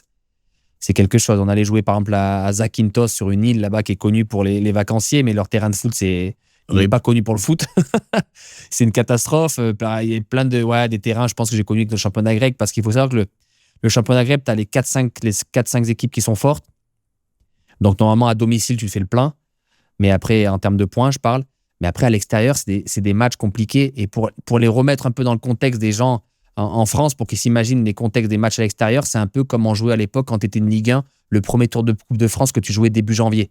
Tu vas retrouver des terrains, des vestiaires un peu pas top, des ambiances pas top. Donc, c'est des matchs qui sont pas faciles à l'extérieur. Et si tu n'es pas focus mentalement, si tu n'es pas préparé, si tu penses que tu arrives en Grèce et que le foot, ça va être facile, il y en a beaucoup qui se plantent. Et bon, je pense avoir ma réponse ici, mais la préparation physique qui t'a le plus exténué? C'est en Italie. En Italie, forcément, parce que voilà, les kilomètres, on les fait. Même en gym, je me rappelle le préparateur physique de Gasperini. Il faisait des séances qu'on faisait en gym, c'était de la folie. Hein. Et tout le monde était... Et c'est pour ça que... Mais derrière, tous les mecs qui sont passés par l'Atalanta, on voyait après l'Atalanta dans les années d'après, c'est des mecs qui faisaient la différence. C'est une équipe qui faisait la différence sur les derniers quarts d'heure, 20 minutes. Quand toutes les équipes en face plongeaient, eux, ils étaient encore comme des avions. Et il faut savoir que la tactique de Gasperini, c'est quasiment du marquage individuel pour imager. Ouais. C'est quasiment du marquage individuel sur tout le terrain. Donc, tu as des fois l'attaquant adverse qui va décrocher. Dans son propre camp, il va être suivi par le défenseur central. Donc, ça demande une exigence au quotidien. Ça demande un entraînement intense. Avec Gasperini, si ce n'est pas à 100% tous les jours, tu ne joues pas. Et c'est impressionnant parce que ce style tactique suit beaucoup d'entraîneurs aujourd'hui. Le marquage individuel sur l'entièreté du terrain, on empêche les équipes de sortir avec le ballon de derrière de plus en plus avec ce fameux marquage individuel. Et aujourd'hui, je pense que la plupart des entraîneurs, quand ils n'ont pas le ballon, ils essaient d'identifier, de laisser une ou deux sorties de balle possibles à l'équipe adverse. Comme ça leur permet de s'organiser. Moi, je sais ce qu'on a vécu avec Gasperini. On travaillait deux possibilités à l'adversaire de sortir le ballon. C'est-à-dire qu'on leur laissait tel ou tel joueur libre. Donc, ça veut dire que ton pressing était déjà organisé. Et on était capable de changer en cours de match. C'est-à-dire qu'à ce moment-là, ils disaient on change, on laissait l'autre joueur libre. Et ça permettait l'équipe sait déjà comment elle doit les presser. Et quand tu presses, par contre, c'était tout le monde en même temps. Il ne fallait pas que, si par exemple, tu as un contre-temps, je me souviens d'un match où on va jouer à l'Inter, où ce jour-là, on n'était pas dedans. On était toujours en décalage sur le pressing. On a pris 7. Parce qu'on avait Icardi qui dézonnait, Icardi qui décrochait beaucoup, qui dézonnait. Et derrière, on avait, je ne sais plus comment il s'appelait, l'autre ailier là, qui plongeait dans le dos et on se faisait prendre à chaque fois. Et du coup, c'est une tactique qui demande des bonnes conditions physiques et très exigeante. Parce que si tu te rates, quand tu te rates, tu passes à travers. Mais lui, Gasperini, dans l'optique, il préférait qu'on rate, que tout le monde rate, que ce soit 5-6 qui sortent bien et qu'il y en ait un qui ne sorte pas bien. C'est où on y va tous et dans ce cas-là, on se rate tous. Et c'est la tactique qui est comme ça qui veut ça. Mais le problème, c'est que quand tu récupérais le ballon, tu étais déjà très haut sur le terrain et tu faisais mal à l'adversaire. Le meilleur joueur contre qui tu as joué? Le meilleur joueur, je pense, c'est Santi Cazorla à Arsenal en Ligue des Champions avec Montpellier. Il m'avait choqué. Impossible de lui prendre le ballon. Impossible. Et je dis ça parce que j'étais sur le terrain. Après, j'ai eu la chance de jouer le Messi du Barcelone. Moi, j'étais sur le banc, donc je l'ai vu de près avec Lyon. À cette époque-là, au Camp Nou, là-bas, on perd 4-1, je crois. C'est le match qui marque. La spéciale, c'est l'époque de Messi, où il jouait à droite. Il pouvait ne pas toucher le ballon pendant 10 minutes, mais il était sur la ligne à droite. Par contre, quand il avait le ballon, merci, au revoir, c'était fini. Il prenait le ballon, rentrait intérieur, 1-2, et l'enroulait. C'était incroyable. Je me rappelle de ce match contre Lyon. Incroyable. Donc, Cazorla, Cazorla, il était injouable. C'était impossible. Alors que c'était un petit gabarit, impossible de lui prendre le ballon. Un peu ce que j'ai retrouvé avec Papou Gomez à l'Atalanta. Papou Gomez à l'Atalanta, c'est pareil. Il y avait un système de jeu que Gasperini avait fait aussi pour lui, mais il était injouable. Il a fait une année, je crois, il a mis 17 buts ou je ne sais pas combien de passes décisives. Après, il était appelé avec l'équipe d'Argentine, etc. Mais il était injouable. Tu ne pouvais pas le prendre le ballon. Et c'est des petits gabarits, mais costauds sur les jambes, toujours bien placés, qui tournaient vite. Et qui voyait juste, qui avait confiance en eux, de la personnalité, c'est top joueur. Le moment où est-ce que tu t'es senti le plus surhumain sur un terrain? Surhumain? Tout à ton âge, je me suis jamais senti surhumain, mais où je me suis senti le mieux, je pense, c'est ma 3e année à Nice et ma 3e année à Montpellier, où j'étais vraiment en confiance et tout ce que je tentais, et ça réussissait la plupart du temps. Un discours d'avant-match inoubliable? Un discours d'avant-match inoubliable? Non, j'ai peut-être pas un discours d'avant-match, mais une attention qu'avait fait à l'OGC Nice à l'époque. On était en demi-finale de la Coupe de France contre Lille, on joue. Et on prépare notre match. Et juste avant de sortir, le coach nous met dans une pièce noire et diffuse des messages vidéo de notre famille qu'ils avaient enregistrés juste pour nous motiver avant le match. Mais c'était même pas à l'hôtel. C'est-à-dire que c'était la vidéo, il nous la diffuse juste avant de sortir sur le terrain à l'échauffement. Et c'était, ça te donne envie direct. Tu t'es pris de quelque chose et tu as envie de tout donner. Non, c'était un super moment. Wow. Une offre vraiment inattendue que tu as reçue? Non, j'ai reçu à l'époque en Turquie, où il y avait beaucoup d'argent, c'était Bursaspor. Et les ambiances sont intenses. Les ambiances étaient bien, le club était nouveau, ils avaient le projet de faire leur stade en crocodile qui n'existait pas encore. Il y avait pas mal d'argent. Mais voilà, ça ne me correspondait pas et j'étais pas dans cette optique-là de l'argent à ce moment-là. Avec du recul, je sais pas si c'était une bonne ou une mauvaise chose, mais j'ai jamais fait mes choix pour l'argent. Après, j'ai jamais eu aussi non plus des offres comme aujourd'hui. Moi, à mon époque, ça commençait juste la Chine. Il y avait des offres en Chine au moment où moi je commençais, mais c'était pas encore ça. Et puis, j'ai pas encore le Qatar, Arabie Saoudite, ça n'existait pas. Après, aujourd'hui, j'entends beaucoup de choses, beaucoup de gens dire je comprends pas les joueurs qui vont au Qatar ou en Arabie Saoudite. Moi, je peux les comprendre. Ouais, moi aussi, je les comprends. Vous les comprenez pas parce que chacun a sa vie. On ne sait pas par où ils sont passés. On ne sait pas leurs besoins. On ne sait pas ce qu'ils ont envie de faire. Donc, tout choix est respectable. Après, ce que je trouve gros, c'est quand le joueur part à une destination comme ça, et qui te parle du projet sportif. Ouais. Aujourd'hui, l'Arabie Saoudite, le projet sportif, je peux l'entendre parce qu'aujourd'hui, l'Arabie Saoudite est en train de se développer, etc. Mm-hmm. Mais au tout début, ou même les mecs qui partent au Qatar, qui me parlent de projets sportifs, ils sont gentils, mais quand même, il faut pas non plus, faut que ça soit honnête. L'Arabie Saoudite, je peux comprendre aujourd'hui parce que il y a cet effet de lumière qui est fait avec les grands champions qu'ils ont attirés là-bas, la Champions League asiatique, etc. Mais voilà, je pense à un moment donné, il faut être honnête. Et puis, il y a quelques joueurs qui le font. Et comme je dis, chacun a sa propre histoire. On ne sait pas ce qu'il a besoin, on ne sait pas d'où il vient. Aujourd'hui, il y a des jeunes qui partent en Arabie Saoudite, mais tu ne sais pas comment ils ont galéré quand ils étaient jeunes. Peut-être que c'est un moyen de se mettre à l'abri, de mettre leur famille à l'abri. Et qu'au final, quand tu regardes ta carrière, ça reste un travail, ça reste un job. Joueur de foot, ça ne dure pas 40 ans, 50 ans. Ça ne dure pas jusqu'à 70 ans comme un chirurgien ou comme autre profession où tu gagnes beaucoup d'argent, mais sur une longue période. Là, c'est une courte période. Si tu peux optimiser ça et te mettre à l'abri, parce que ce qui va compter aussi, c'est quand tu vas t'arrêter à 35, 40 ans, c'est ce qui va te rester, parce qu'il te reste encore peut-être la moitié d'une vie aussi à ir après derrière. Donc, il faut que tu aies des moyens financiers pour pouvoir assumer ça. Donc, tout s'entend, tout est respectable. Et puis, aujourd'hui, on parlait des conditions physiques et de l'âge. Aujourd'hui, tu as des mecs qui défient les lois de la nature. On va dire un mec comme Cristiano, Karim, Sergio Ramos, Lewandowski. C'est des joueurs qui performent à plus de 35 ans, qui continuent à performer. Pourquoi ? Parce qu'aujourd'hui, déjà, je pense que cette barrière-là, où quand tu t'es arrêté ta carrière à 33, 34 ans, 35 ans, a été décalée parce qu'aujourd'hui, il y a des gros moyens financiers qui ont été faits sur les études, on va dire, sur les joueurs ont des GPS, sont des nutritionnistes. Tout ça a fait que tu retardes un peu. Le 35 ans d'aujourd'hui, il équivaut à peut-être un 32, 33 d'avant quand tu t'es arrêté à cet âge-là. Aujourd'hui, les mecs, ils s'arrêtent plus vers 37, 38 ans que vers 33, 34 comme il y a quelques années en arrière. Hein. Il y a quelques années, 20 ans ou 30 ans en arrière, c'était impossible de faire une carrière jusqu'à 38, 40 ans.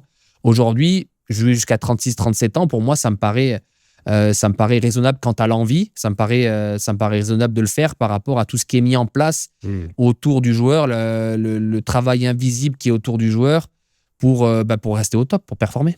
Ben, prenons Karim Benzema, il a gagné le Ballon d'Or à 35 ans. Tu prends Karim Benzema, tu prends Cristiano Ronaldo, tu prends Sergio Ramos, tu prends Lewandowski, tu prends Messi. Voilà, c'est des mecs qui travaillent, qui prennent soin d'eux. Et une chose surtout importante, c'est qu'ils ont la passion du foot, parce que tous ces mecs-là, on parle de grands champions qui, je pense, financièrement, n'ont pas de problème et pourraient arrêter ou auraient pu arrêter déjà 3-4 ans en arrière, ça n'aurait pas trop impacté sur l'aspect financier. Mais avant tout, c'est des mecs qui sont passionnés du foot, et je pense que c'est ça qui te fait durer jusqu'à 40 ans à ces âges-là. C'est quand tu es passionné du foot. Moi, j'ai un exemple de Vittorino Elton que j'avais connu à Montpellier. Qui a 40 ans, 42 ans, 43 ans, on dirait qu'il a 30 ans. Hein. C'est une machine, tu le vois encore aujourd'hui, 48 ans, je crois qu'il a. Et c'est encore une machine. Hein. Mais voilà, c'est des gens qui prennent soin d'eux et qui ont cette passion du sport et pour durer dans le foot, la passion du foot. Et après, de trouver ton employeur, trouver un club qui va te faire confiance, qui va accepter ça, qui va accepter ton âge, qui va accepter que peut-être à 35, 36 ans, tu vas être sur quelques mois ou une saison moins performant. Et pas te dire, ouais, à 35-36 ans, il ne joue pas, il est cramé. Non, avoir eu cette ouverture d'esprit, de voir que 35-36 ans, de savoir aussi gérer l'athlète, parce qu'il n'arrive pas comme un jeune de 20 ans, tu ne peux pas le faire entraîner de la même manière, il faut s'adapter. Le gars connaît son corps, et ce qui compte, c'est qu'il soit performant le week-end. Si tu pouvais rejouer un match dans ta carrière, lequel? Si je rejouais un match, je pense que je rejouerais la demi-finale de Coupe de France Nice-Lille, à domicile au Stade du Ré, en espérant se qualifier pour pour aller jouer une finale au Stade de France. Anthony, merci beaucoup d'avoir pris du temps aujourd'hui avec nous. Le mot de la fin pour les jeunes qui nous écoutent et qui aimeraient avoir une carrière dans le foot comme tu as eu. Merci déjà à vous pour l'invitation, mais non, et pour les jeunes d'aujourd'hui, en plus je suis confronté à ça parce que j'ai des enfants qui sont jeunes et qui ont envie de faire ce métier-là. Il faut savoir que ce n'est pas un métier qui est facile. Aujourd'hui, j'ai l'impression qu'il est un peu faussé par tout ce qu'on voit avec les réseaux sociaux, les TikTok, les YouTube, les Instagram. J'ai l'impression que devenir joueur de foot, ça devient accessible à tout le monde, mais ce n'est pas le cas. Et de croire en vos rêves et de laisser jamais personne vous empêcher de croire en vos rêves, parce qu'aujourd'hui, le foot, ça fait rêver et tout enfant a le droit de rêver. mais ça passe par énormément de travail et de sacrifices. Et voilà, d'être passionné par ce que vous faites et de vous engager à fond dedans et ouais, de ne pas s'interdire de rêver. Anthony, merci beaucoup d'avoir pris du temps avec nous aujourd'hui. Et pour les gens qui nous écoutent, on se dit à bientôt pour un prochain épisode du podcast Histoire de foot.